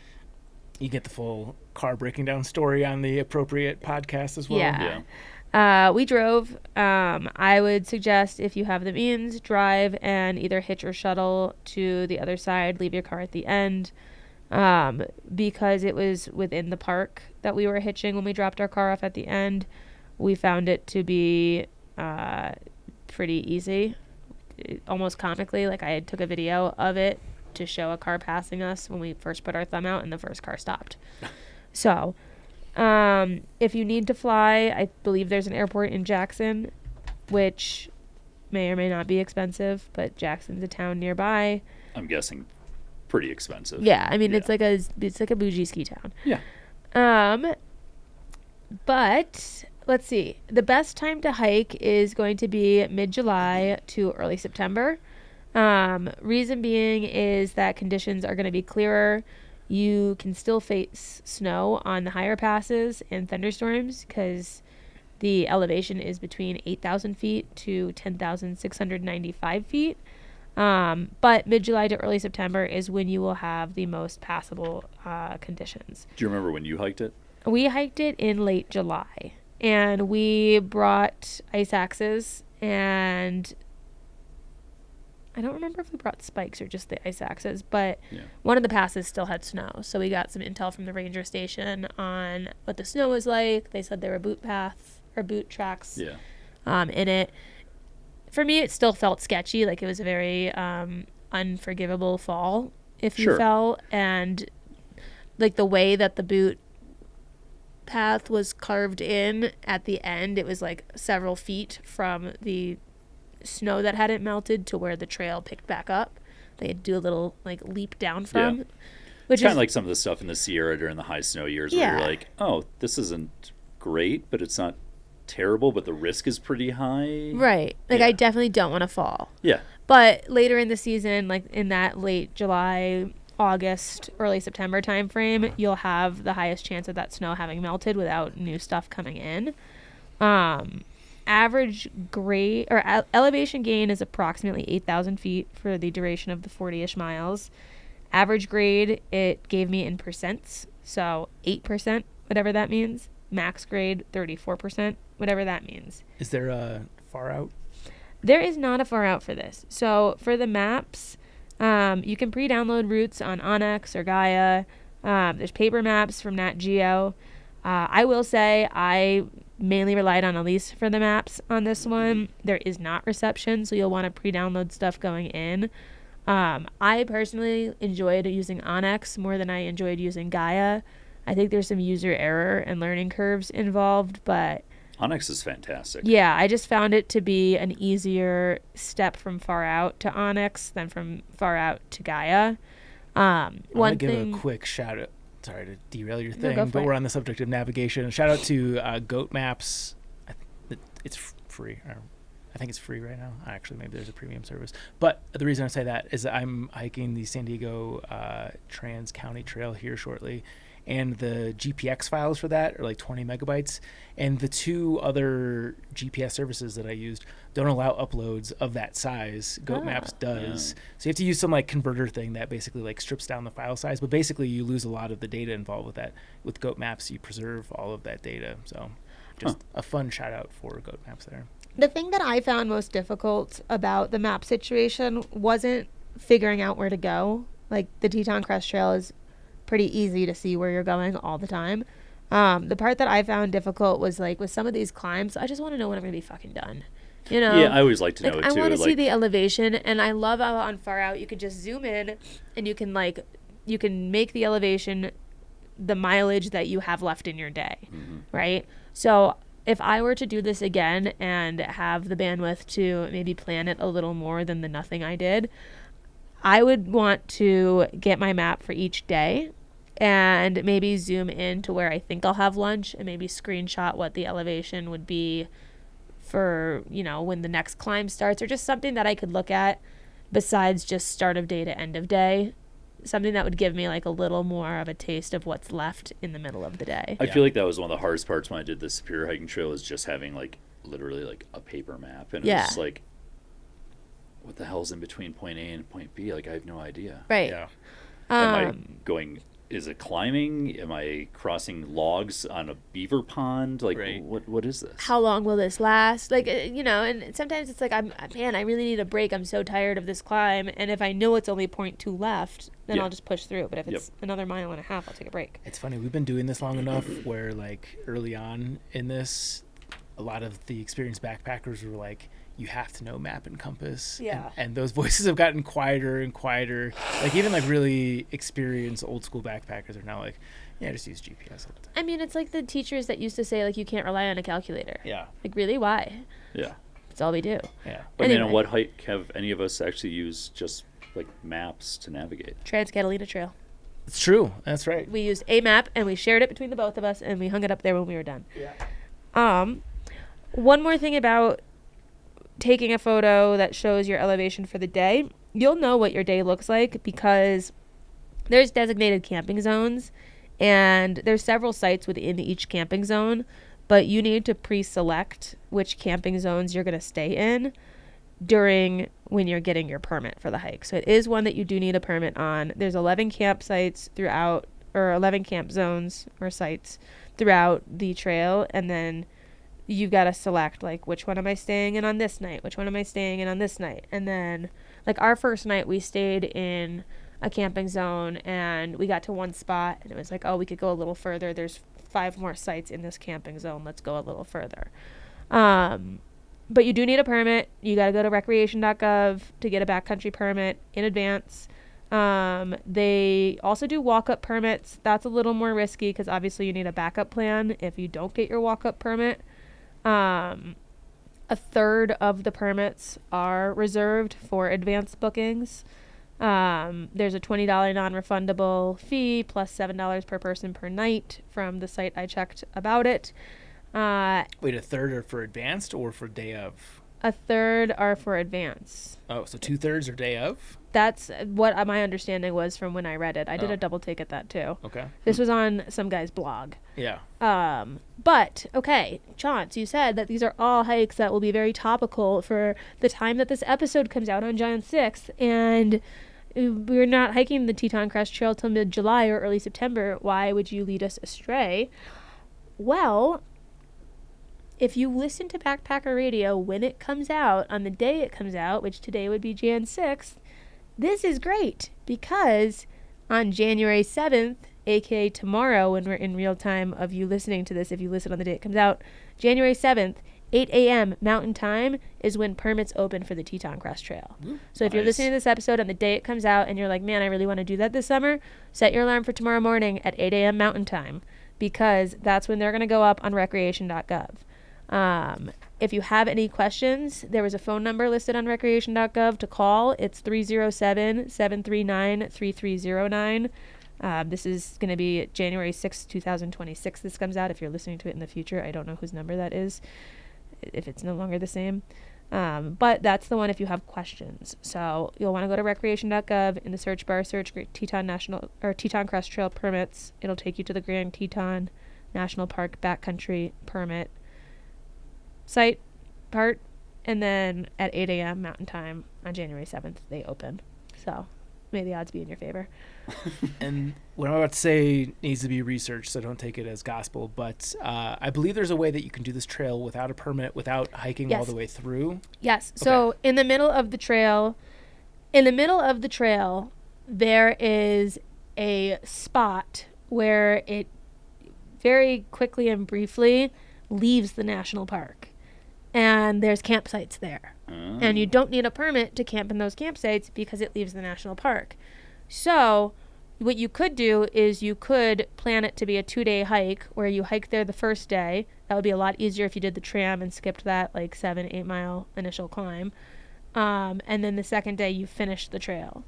if we're talking about people who've done 40-mile trails as like a run, I saw Cuckoo on it when I was doing it, and he was like, yeah, I'm just running it this morning. Psycho. But for us, I don't know, we did it in 3 days.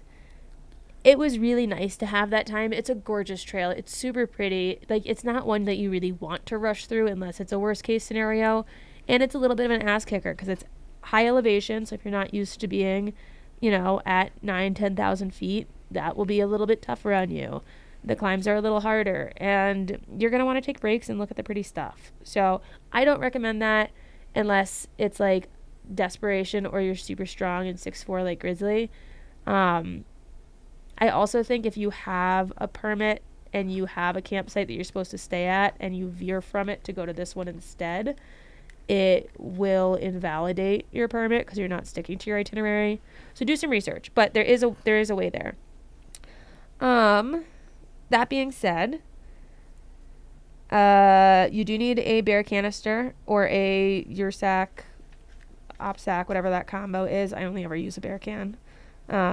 But we did find out that you could use the alternative, and it wasn't bear can specific. You just need the bear protection. See any bear sign? We saw a baby grizzly bear, like a nice. Juvenile, from the car that we were hitching to the trailhead. Okay. So it was like us in a van with like the people's kids on vacation, just like, whoa. So we saw that. But in terms of wildlife, there were marmots everywhere. Me and Elise were having a great time because they were like these like warm chocolate colored marmots, which isn't the usual color marmot you see, but they were very majestic and beautiful. They were also always like splooting on things, which was great. Oh yeah, they're just like soaking up the sun. Yeah, we saw several deer or several moose. So there were a couple moose sightings, which was great. It wasn't just like a one and done. It was like, oh, there was a moose. A mile later, whoa, there's another moose. Crazy. I saw a deer. It was like at dusk while I was laying in my tent, and I saw it from under the side of the tent. So I did think it was a grizzly, and I like almost died of panic, and then I realized it was just a deer. You could see bighorn sheep, you could see elk, you could see wolves, you could see mountain lions. I didn't see any of those. And there can be a lot of bugs. Don't forget your bug spray like I did. There's a lot of bugs, just flies that just don't leave you alone. What time of the year did you do it?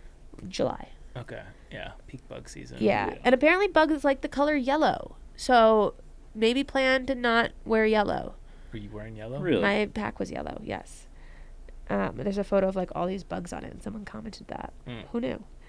Water availability, it says plentiful up to late August. Someone online had estimated about 2 hours between sources. 2 hours of hiking between sources. I guess that's dependent on pace, but whatever that means. And then highlights. You pass a lot of really, really cool, pretty things. Death Canyon Shelf is a really cool section of the hike. Paintbrush Divide is another highlight. You get great views of the Teton Peaks, which is really cool. You see a lot of glaciers, which is, I think it was Schoolhouse Glacier, one of those. Super pretty. And then like a gondola ride. If you could tag that into any hike you're doing, that rocks. Yeah, no reception. And I rated it as medium to difficult just because it is a little steeper if you're starting in the park and not doing the gondola. The pass that we had that had snow was a little nerve-wracking, although quick. And, you do have to factor in things like thunderstorms at those elevations. So just like a little more than you would see on something like the Foothills Trail. If a friend was going to hike this and they were asking you about do the gondola or not, I would say yes. Yeah. Because like the climb up, it's a climb up a hill, like you're not getting sweeping views or anything. You're just climbing up a hill.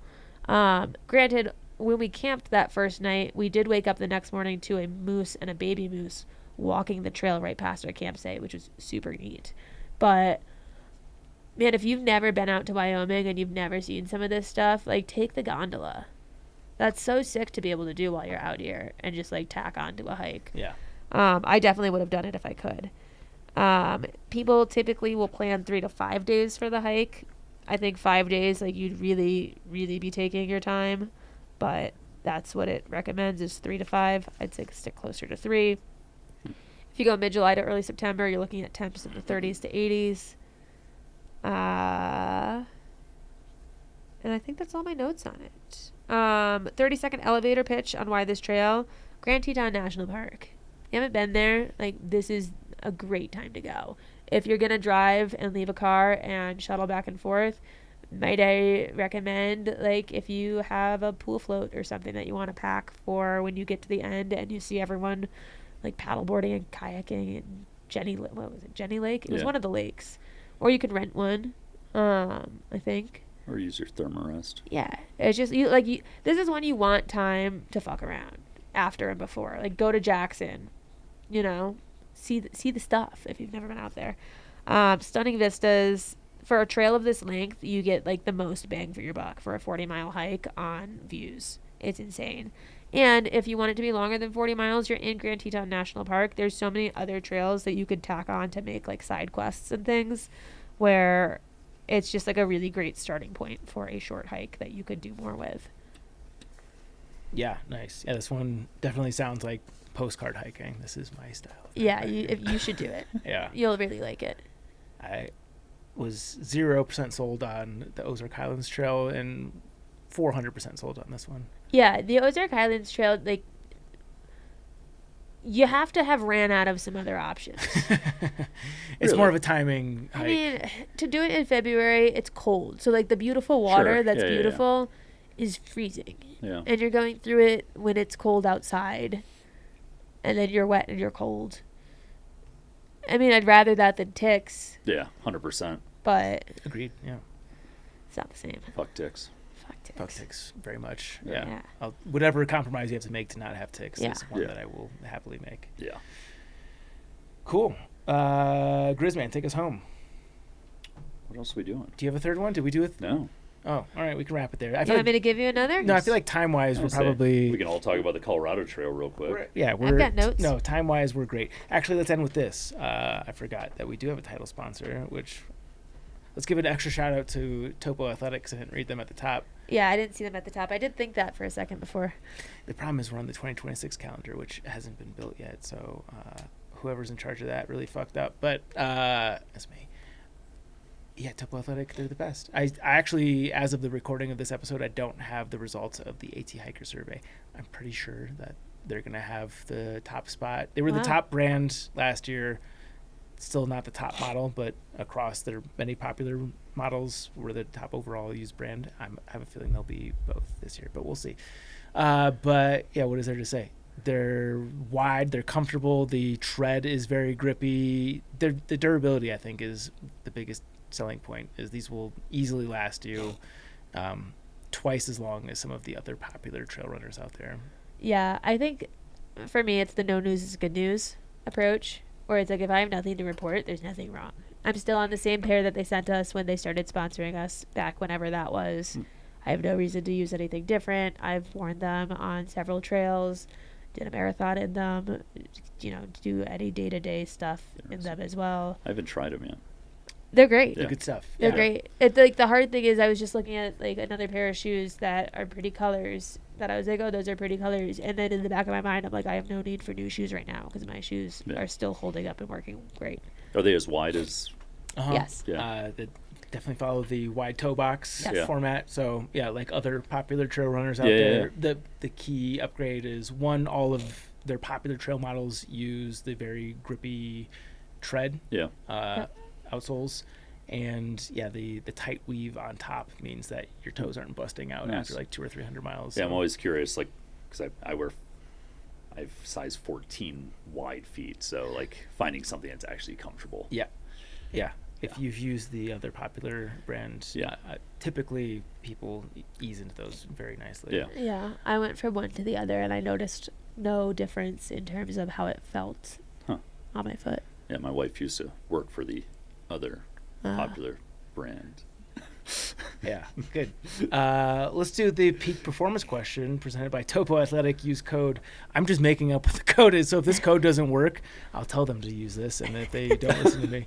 Trek Winter 26 for 15% off. I know that's confusing, which is because I just made it up.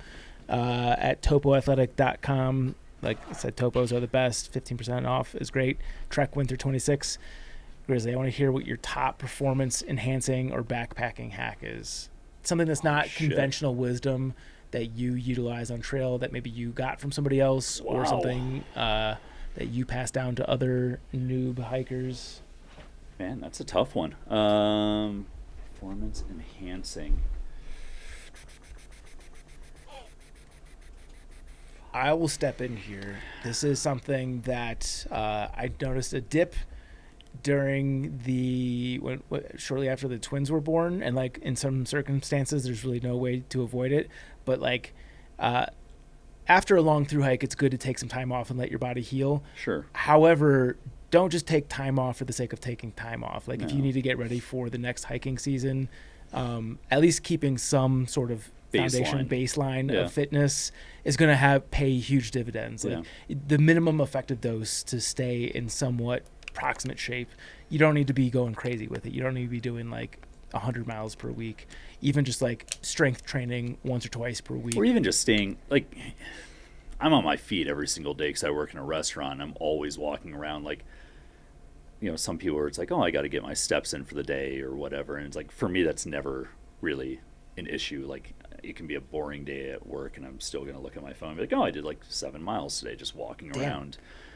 And your restaurant's not even that big. No, but it's just like, you know, you're running errands or you're walking around town to grab this or that, or you're running through the restaurants. Like being on your feet like was never like an issue for me. So I feel like some people, it's like they get on a through hike and they're like, oh man, my feet just hurt or my knees hurt or something. It's like, dude, just spend enough time on your feet. Like it's different for people that are working from home, like John's my wife, like stuff like that. Like you can still figure out ways, like standing desk. Standing desk. I've definitely had very uncomfortable feet with the standing desk situation. I still don't think standing desk is like a perfect solution. I mean, I see you wandering around Golden quite often. True. Yeah.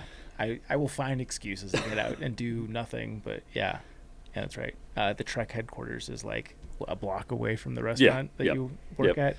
We'll get to the restaurant stuff here in a second. Yeah, I mean, I guess for me, like just also like just hacks when you're actually hiking, like I just always try to make sure I pack a shitload of electrolytes and just stay incredibly hydrated the entire time. Yeah. Whether it's leading up to the hike, during the hike, on days off, when you're in town, just always staying hydrated. Yeah.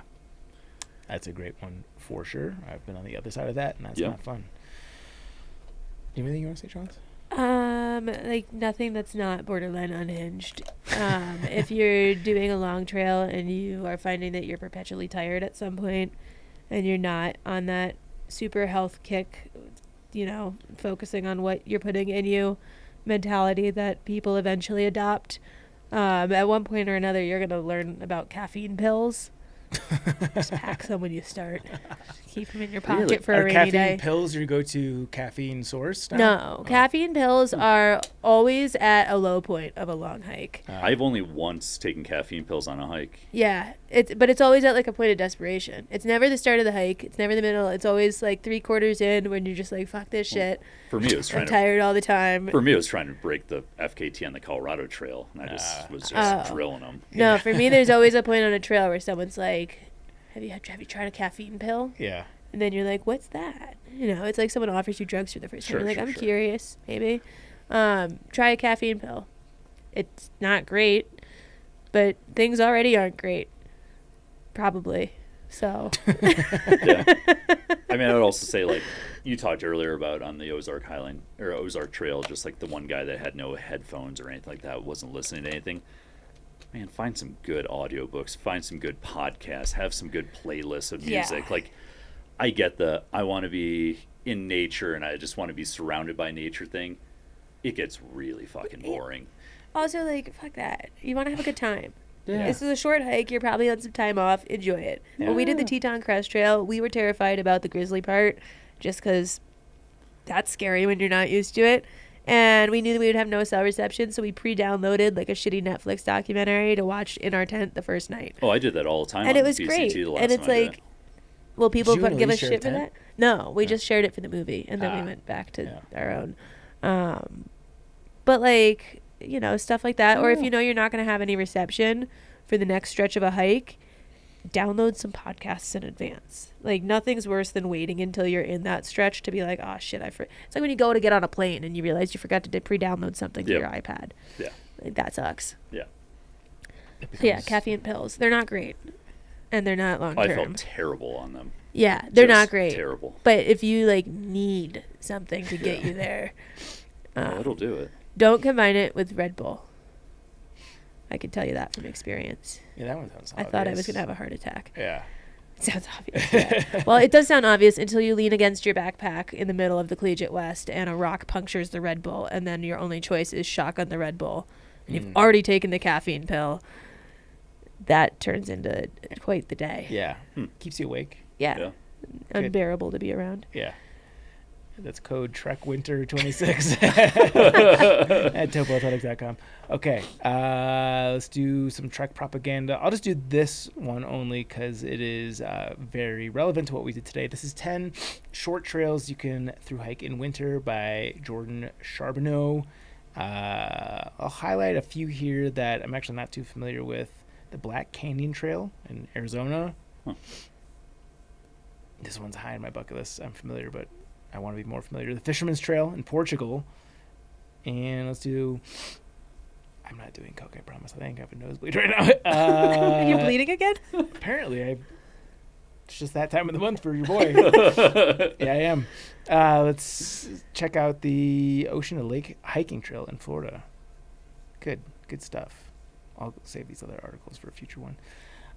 Question. Also, if you want to learn any more about the Superior Hiking Trail, my wife Jenna Ivey did a write-up for the Trek years ago about it. That's right. So yeah, you can check that out on the Trek. Also, please plug your Instagram. Or do you care? I don't really care, but you know, if you want to follow along and see pictures of your boys, your beautiful boys. Yeah, of my family. Michael_J_Ivy on Instagram. You can look at photos from years past when I was actually hiking a lot, or just pictures of my dog and my kids now. I'm going to pass out from all the blood that I'm losing on this episode. I was wondering at what point we're supposed to start getting worried. It's like not even normal places to bleed from. The your finger one, and your pinky nose. one is strange because it didn't hurt at all. This is Grizzly just being like, hey, buddy, I think your hand's bleeding. And I looked down, there's like a pool of blood on the table. And then all of a sudden I felt the drip. I'm like, this is either I'm allergic to the thing that Chauncey's allergic to, or... You want a Benadryl? Does that help nosebleeds? No. Okay. It helps sniffles. Yeah, makes you sleepy. I'll just be sleepy with a nose. Zach passes out. This is our podcast now. Yeah. Okay. Let's do the question of the day. If you want to see my unraveling, youtube.com/c/backpacker radio. You know how to find us, but that's where it is. Question of the day. This is specifically for our guy. What are some tips to getting the best treatment possible when eating out? I was inspired recently. I saw somewhere on social media about someone strongly advocating for when you check into a hotel to just tip the person, the front desk clerk, or the person behind the computer. I don't Okay. even know what you call it. Yeah. Receptionist. Yeah. Give them a 20 and really emphasize, be like, hey, I know everyone else here is greatly appreciated for their services. I feel like you're the unsung hero. Like, here's That's $20. Yeah. Thank you for all your great work. And then oftentimes that translates to getting free upgrades or the best room available, yada, yada, yada. Yeah, 100%. Do you have any hacks like that as being, Sure. Do you want to shout out your restaurant? Yeah. I run a Bayhouse restaurant here in Golden, a little seasonal bistro. I hate the term farm to table because every restaurant is farm to table. You're getting stuff from farms. But we just try and source everything that we can locally and use as much seasonal product as we possibly can. Been around for just over 10 years, which is something to be pretty damn proud of, especially with a worldwide pandemic in the middle of that. So yeah. And I will also say Golden is a place where restaurants can be propped up a lot because it's a touristy town with having Coors right here. Yep. So bad restaurants can exist for a long time. Bayhouse is a very well-respected restaurant. Yeah. A pricey restaurant. yeah, it's pricey. It's not like for most people, it's not an everyday thing. It's Sure. a expense account or special occasion restaurant. Yeah. Yeah. But like a very good restaurant. So Yeah. I think adding that context paints the picture for Yeah. what your restaurant Yep. is, which is more relevant. Curious to hear your take on this one. Yeah, I mean, there's a lot of things, but when you first walk into a restaurant, just recognizing the host that's greeting you. A lot of times I'll be at the front door of the restaurant and I'll say, good evening, or how are we doing tonight? And people just immediately jump to reservation under Davis or whatever. And it's like you're just completely ignoring the first person that you've already interacted with in the restaurant. Like, that's not a great start. So like have a rapport with the first person, that may be the person running the restaurant, or it's definitely going to be the person that's in charge of seating you and determining what table you're getting in the restaurant, which can be a nice factor too, getting a nicer table. So just having a nice rapport when you actually walk into the restaurant and interacting with the host. I want to double click on that. In your perception, Yeah. what is like a good or bad seating area at a restaurant? Well, I mean, if there's a restaurant that has booths, obviously, like, who doesn't like sitting in a booth? Yeah. If it's December, January, and it's cold outside, who wants to sit by the door? Right. If there's tables that are like near the bathroom, who really wants to have a nice romantic dinner or a date right by the bathroom? Yeah. So Okay. yeah. Cool. Are you going to be flagged as being that guy? Like if they seat you next to the bathroom and you're like, actually. Yeah, I mean, yeah, a little bit. Like the person that then complains about the table that they get, especially when it's a busy night. Like, I don't know. Like if you don't put in the notes for your reservation that it's an anniversary or a birthday or something like that, and you expect to have a nicer table, like you may be a little disappointed. And then if you come off as being upset and being arrogant about the table selection that you have, like that's going to be a little bit of a red flag. Okay. And staff talks, like the host is going to go tell the server, like, hey, this person's upset already.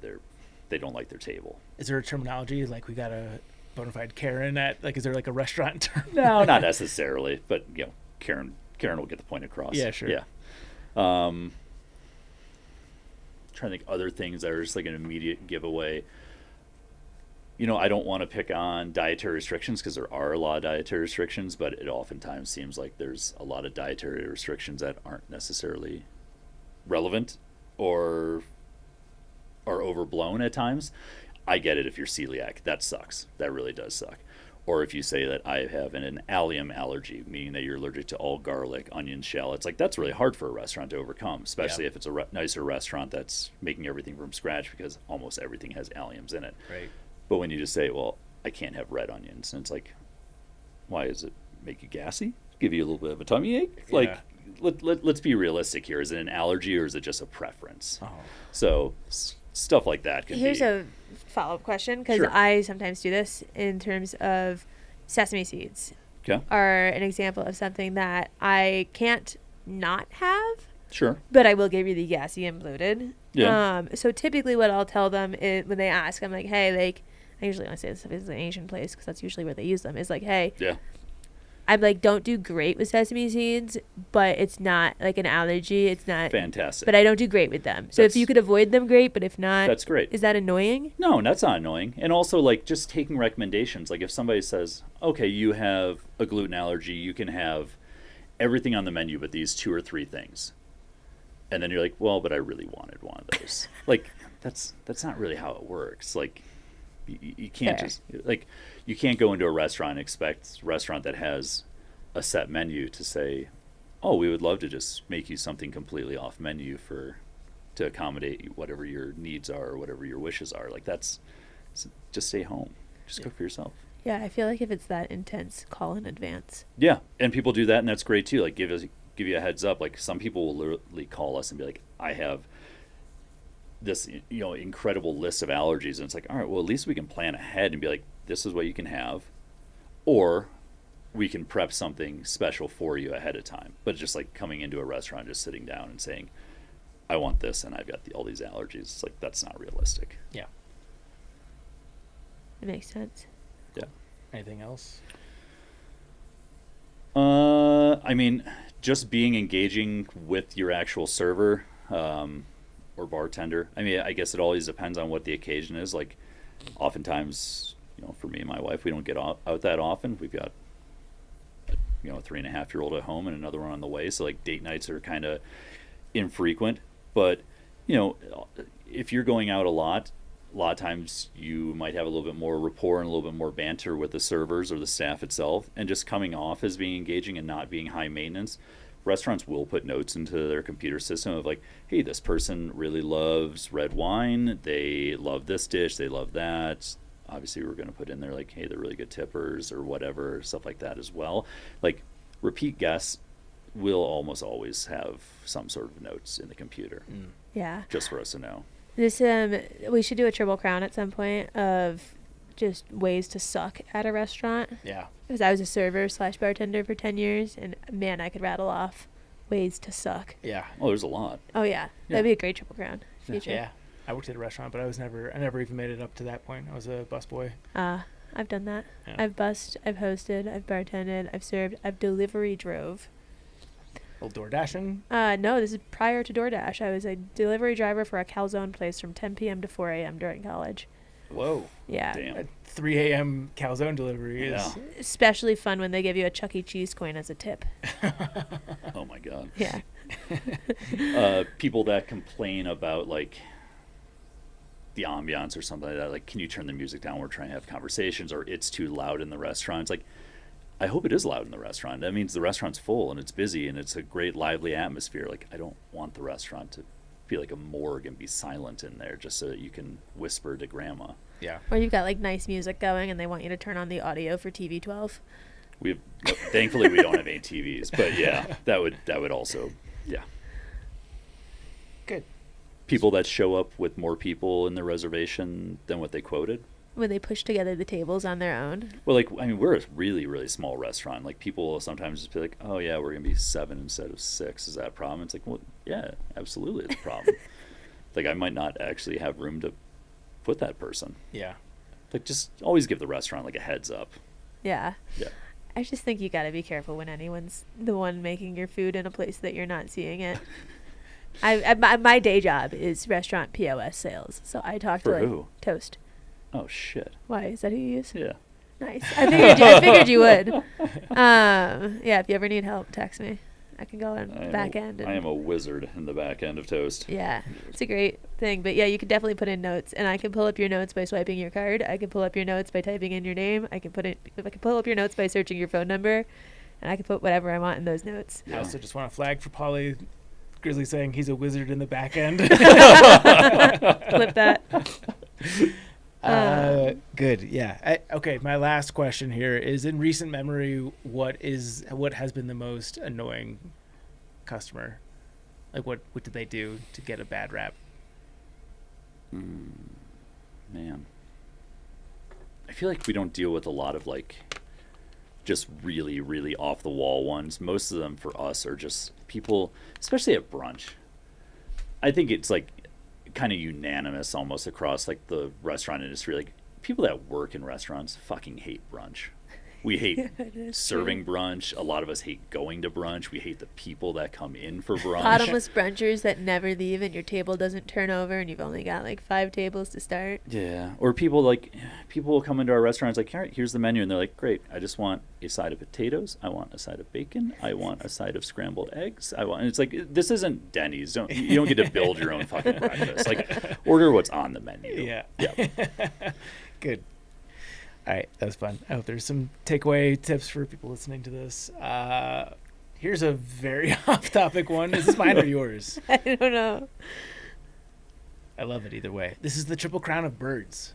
Who wants to go first? I will. Okay. Peregrine falcon. Ah, you fuck. That was on my list. The fastest bird in the world. Fastest animal in the world. Yeah. 200 And like miles per hour. they're just like under bridges on the AT when you get to Pennsylvania. Cool. Cool. Yeah. It's a good one. Yeah. Thanks. Do you want turn or do you want to go second? I'll go second. Okay. Crows or ravens? Ooh, yeah, smart bird. So Pick smart. one. You got to pick one. Raven. Okay. That means Yep. Garrett. That means Zach's got the other one on his list. Not a bird guy. You guys already took 2 off of my very short list. Just so incredibly smart. Yeah. I'm fucked. All right. I'm going to go crow. Yeah. Shocking. Yeah, we're a sophisticated bird family here at Backpacker Radio. But I learned that they can use tools. Obviously, they're smart, but they can do like 3-step problem solving. Yeah, crazy. And I think this is probably the most widely known fact, but they remember people's faces. Yeah. And they communicate with each other. Yep. So like if you're a dick to a crow, like they tell a crow Their that tells baby, another crow. who tells their other baby. Yeah. Yeah, I like that. Yeah. So get on a crow's good side for sure. Don't ever fucking throw a rock at a crow because they'll haunt your ass. My next one this is basic bitch, but this was the first one that popped into my head when I was thinking of Triple Crown of Birds. Bald eagle. Yeah. I don't even think they're endangered anymore. No. But tell me you're not America. excited every time you see a bald eagle. Yeah. Like, they're so cool. Leo Yeah. calls them bald eagles. Yeah, just incredibly badass. Okay, please leave one of my remaining ones when we get back here in the turn. I wonder if like Gen Z views bald eagles differently than we do because they're not as Because they hate America? no, because they're not as rare as they used to be. No. Like I feel like my mindset is still like 90s save the bald eagle. Yeah. And so I go to Wash Park and I see one and I'm like, oh my God, that's the coolest thing ever. I wonder Yeah. if they go and they're just like, ah, bird. It's an interesting thought. Yeah. Am I going to get hate mail for accusing Gen Z of hating America? Probably. I Who get cares? it. Yeah. No, it's fine. Zach at the truck.co. In case you couldn't figure that one out. All right, Grizzly, you're up. Hummingbirds. Ooh. Yeah, just that's a good bird. Just so cool to That's watch. a good bird for yeah, sure. good bird. Like we live up in the mountains. We put out a hummingbird feeder during the summer, and it's just nonstop. Yeah. Just hearing them coming and going, like Yeah. little fighter jets. It's Yeah. awesome. Yeah. You're never in a good mood when you're in view of a hummingbird. It's like a rainbow of a bird, basically. Yeah.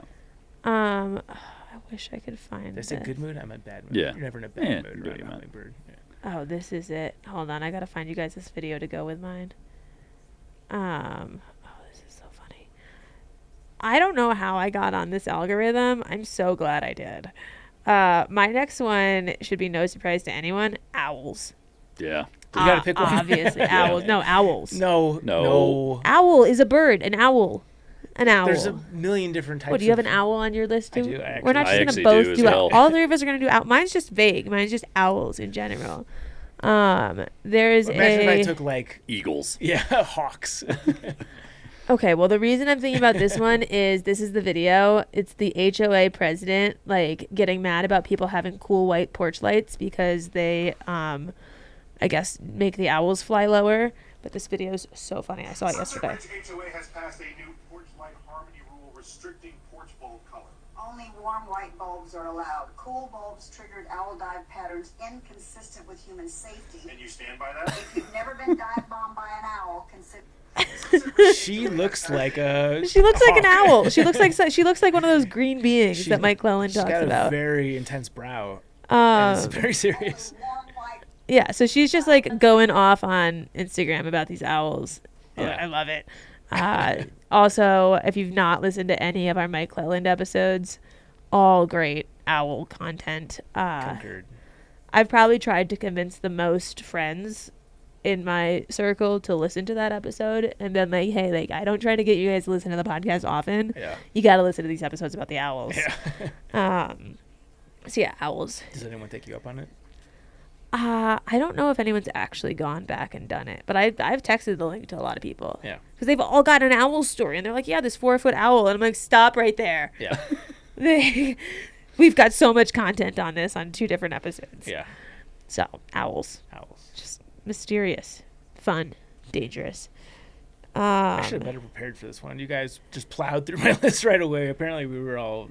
One of the coolest things with That's amazing. owls, camping in canyon lands, like late fall, early winter, when there's nobody out there, and that's when like owls are like, I think it's their mating season or whatever, and all you hear is owls hooting, and it's just like reverberating through all the Red Rock canyons and That's stuff. cool. It's amazing. That's cool. What do you think about them being aliens?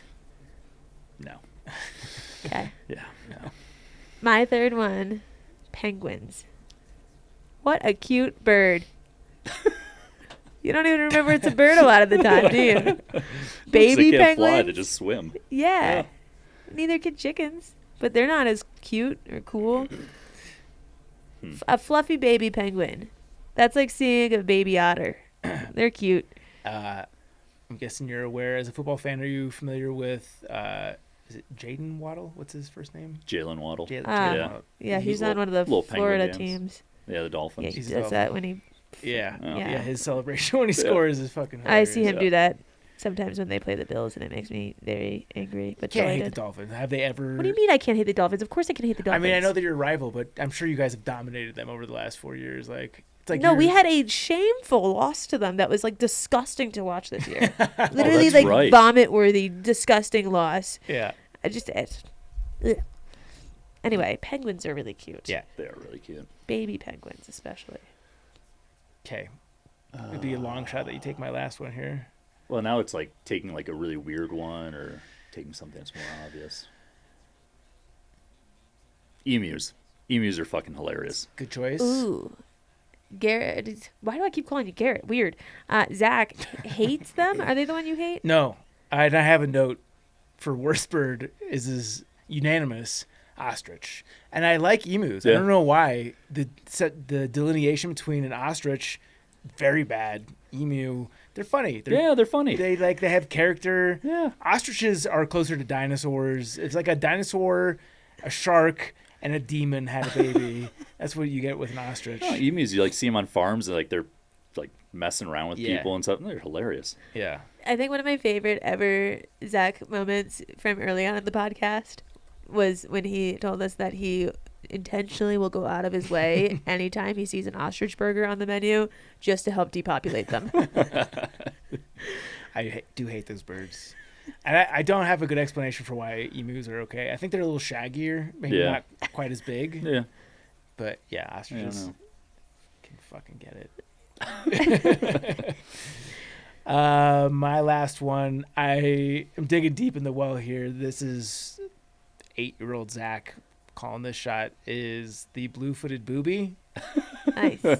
which I learned that their blue feet is actually an indicator of how healthy they are. So the Really? bluer it is, the healthier they are, and that is like a mating preference. Now, what makes you choose the booby over the tit? Both great options, if we're being honest about it.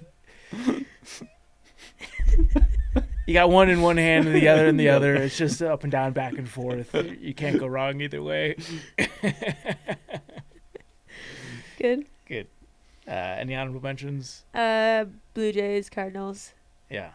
The Cardinals look great on a snowy backdrop. Yeah. Man, they look majestic.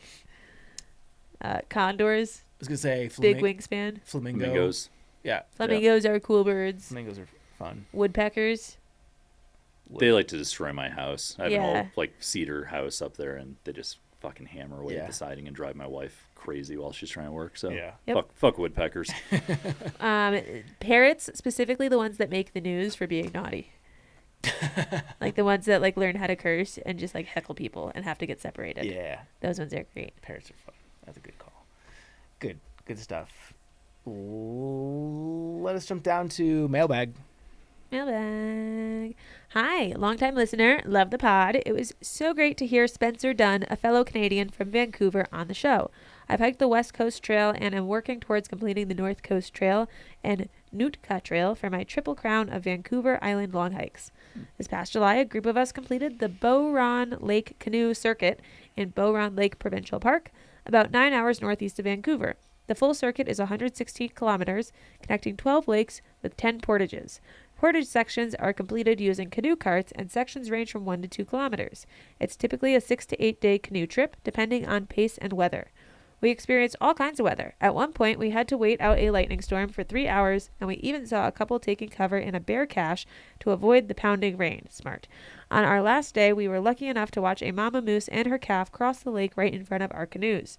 It's a stunning circuit that showcases the Rocky Mountains, and I'd highly recommend it to anyone looking for a true wilderness experience. Keep up the good vibes and banter, from Megan. Yeah, thanks. Very Megan. topical. I was bummed that you didn't get to meet Spencer. You guys would have vibed out for sure. Did I not? No, that was wedding or honeymoon Oh, yeah. stint. But yeah, thank you, Megan. That was really nice. 5-star review. This is from Spat Attack. The title is Cringe. This is proof that we will read anything, Uh-oh. whatever you put on the prompter. I absolutely love this podcast. I've been listening to it I think since 2018, some of the people they have on are so inspiring, and that's what I love. I think a lot of us dream of doing a through hike one day. However, I must say I don't want this show to turn into something that only young or mid-aged privileged white people are the only ones interviewed most of the time. What makes this podcast great is the people who have done these hikes where something very intriguing is also happening. For example, hearing Longstride's story was amazing. I very much agree. I needed to hear that for the well-being of my soul. And Chance brought up how the colonoscopy bag related to a question of the day, and later on brings up her wedding and how her going down the aisle wasn't on film. Since y'all are talking about cringe, that's pretty cringe for me. Love it, but that's cringe. Fine. I mean, you didn't even spell my name right, so I'm not going to take it to heart, but okay. Yeah. But we will read all 5-star reviews. Thank you for thanks for the 5-star review. All feedback is appreciated. All feedback is feedback. It is feedback, yes, absolutely. And you guys can have your reviews read on this podcast by heading to Apple Podcasts and leave us a number of stars. Just not 1, 2, 3, or 4. And if you screenshot your review, send us an email at podcast@thetrek.co. We will send you a Backpacker Radio sticker. I've sent out a few recently, so shout out to you guys for doing so. It's the only way to get one, unless you find us in person. It's true. Although I've been slipping it in. We sold a few of the signed book packages. I've been slipping in there. Nice. Yeah. Thank you to today's title sponsor. That is Topo Athletic. I think we kind of already gave the spiel on why we love them. They're awesome. Check them out. Trek Winter 26, maybe. If that code doesn't work, send us a DM on Instagram or podcast@thetrek.co. We will get you the current coupon, and they will have one. I just had to make something up to include on the podcast, but I will convince them to use that for now. Super big thank you to our Chuck Norris Award winners on Patreon. That is Alex and Misty. It's been fun having Jess fill in for you. Oh, yeah? We did 2 segments, I think, without you, and she's put a lot of practice into getting this part right. Does she get it right? Yeah, she's done pretty good. Nice. I'd say Good like job, Jess. A to A-. Okay. Alex and Misty with Navigators Crafting, Alex Kendall, Andrew, Austin McDaniel, Bill Johnson, Brad and Blair from 13 Adventures. This is a new one. Brett Mullins, a.k.a. Cruzy. Hi. Thanks for joining us. Boozy Cruzy. Boozy Cruise. You know what? Once we finally made it, Chance, you know what we should do? What? Booze cruise? Like a Backpacker Radio cruise. I've never been on a cruise. Seriously? That could be my first cruise. Here, I'm kind of against. You've never been on a I'm kind of cruise? against like being Yeah. around all those people for that many days. Also, that person Yeah. that told us that sharks go like follow cruise ships because of the food leakage stuff. I don't know. There's a lot of like places on a cruise that you could fall off. Is there though? If you fall off a cruise ship, there's a lot of reasons you're dying beyond just the sharks, I think. Those boats are massive. You've seen the video though of that kid that's on a cruise like on spring break and he jumps off and then just like disappears under the water. Yeah. I've watched that on repeat like 50 times. But he didn't like drunkenly slip over the edge. He was trying to do it for shits and giggles. But you know when you're on a hike where there's a drop off and it's not like if you were walking on a path with no drop off, you'd walk perfectly fine. But because it's so steep, like you're a little more wobbly and you're walking. Yeah. I feel like that would be me on all parts of the boat because I know there's an edge somewhere near me. You're not going to accidentally fall off a cruise. Doesn't matter how intoxicated you are. If you fell off, you did it as a goof, and then you died. I'm just more worried about just shitting myself and throwing up the entire time because of how dirty cruise ships are. That's more of a real risk. Depends on the cruise line, I think. But, I would think if we did a Backpacker Radio boozy cruisy, it should be like a Alaska one, not like a Caribbean one. Yeah. Just because I feel like that would be more in line with audience and views and things to do. For sure. Unfortunately, I don't think we're quite at the selling out a cruise level of popularity yet. One day. But, the 10 years coming around the corner, we have to think of something fun. Okay, now we just have to repeat this every time we say Brett Mullins, a.k.a. Cruzy. Yeah, verbatim. Brian Alsop. Fables. Carl Lobster.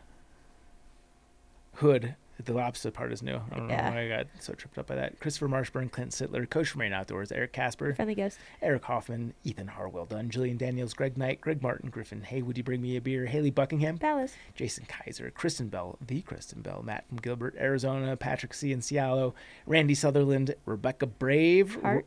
Do I say heart there? I think do I only ever technically say I was it in my supposed to, but mind? you were helping me out there. Oh, okay. But you have to say it the Braveheart way. Rural Jur, Sawyer Products Spam, the St. Louis Shaman, Timothy Hahn, Solo. and Tracy Trigger. That was the part that Jess struggled with. Is Yeah. The fawns wasn't there. It takes practice. Yeah. Thanks to our guy, Paulie at Old Man Murph's Coffee Roasters. Go to ommcr.com. Get yourself some delicious beans. You can follow us on social at Backpacker Radio on Instagram and TikTok, at Backpacker Pod on X, Facebook.com/Backpacker Radio. You can follow the Grizzman, Michael_J_Ivy on Instagram. Chance. I'm Juliana_Chauncey on Instagram and Juliana Chauncey on YouTube. And you can get my book, Hiking from Home, A Long Distance Hiking Guide for Family and Friends, bundled up with Zach's, either Appalachian Trials or Pacific Crest Trials, on thetrek.co. We might need a few more signed books, actually. Really? We're running low. Okay, I'll bring some in. Oh, no, I lied. There's a fat stack right there. I don't know if they're signed, though. Are they I signed? think I signed all of them when I Okay. left them here Okay. I retract for a my rainy statement. day. Appalachian Trials and Pacific Crest Trials are my books. We would be grateful for a review on Amazon. Did you say that? Yes. No, I have not yet, but that would Okay. be great. Subscribe and follow us on Apple Podcasts, Spotify, or wherever you listen to podcasts. Follow us on YouTube. My internet. Reminder, hit the subscribe button. Yes, It costs push that nothing. button. Takes no time. Just make sure that you get to see future episodes. That is it for today's show. Thank you so much for listening, and happy hiking. Bye. Bye.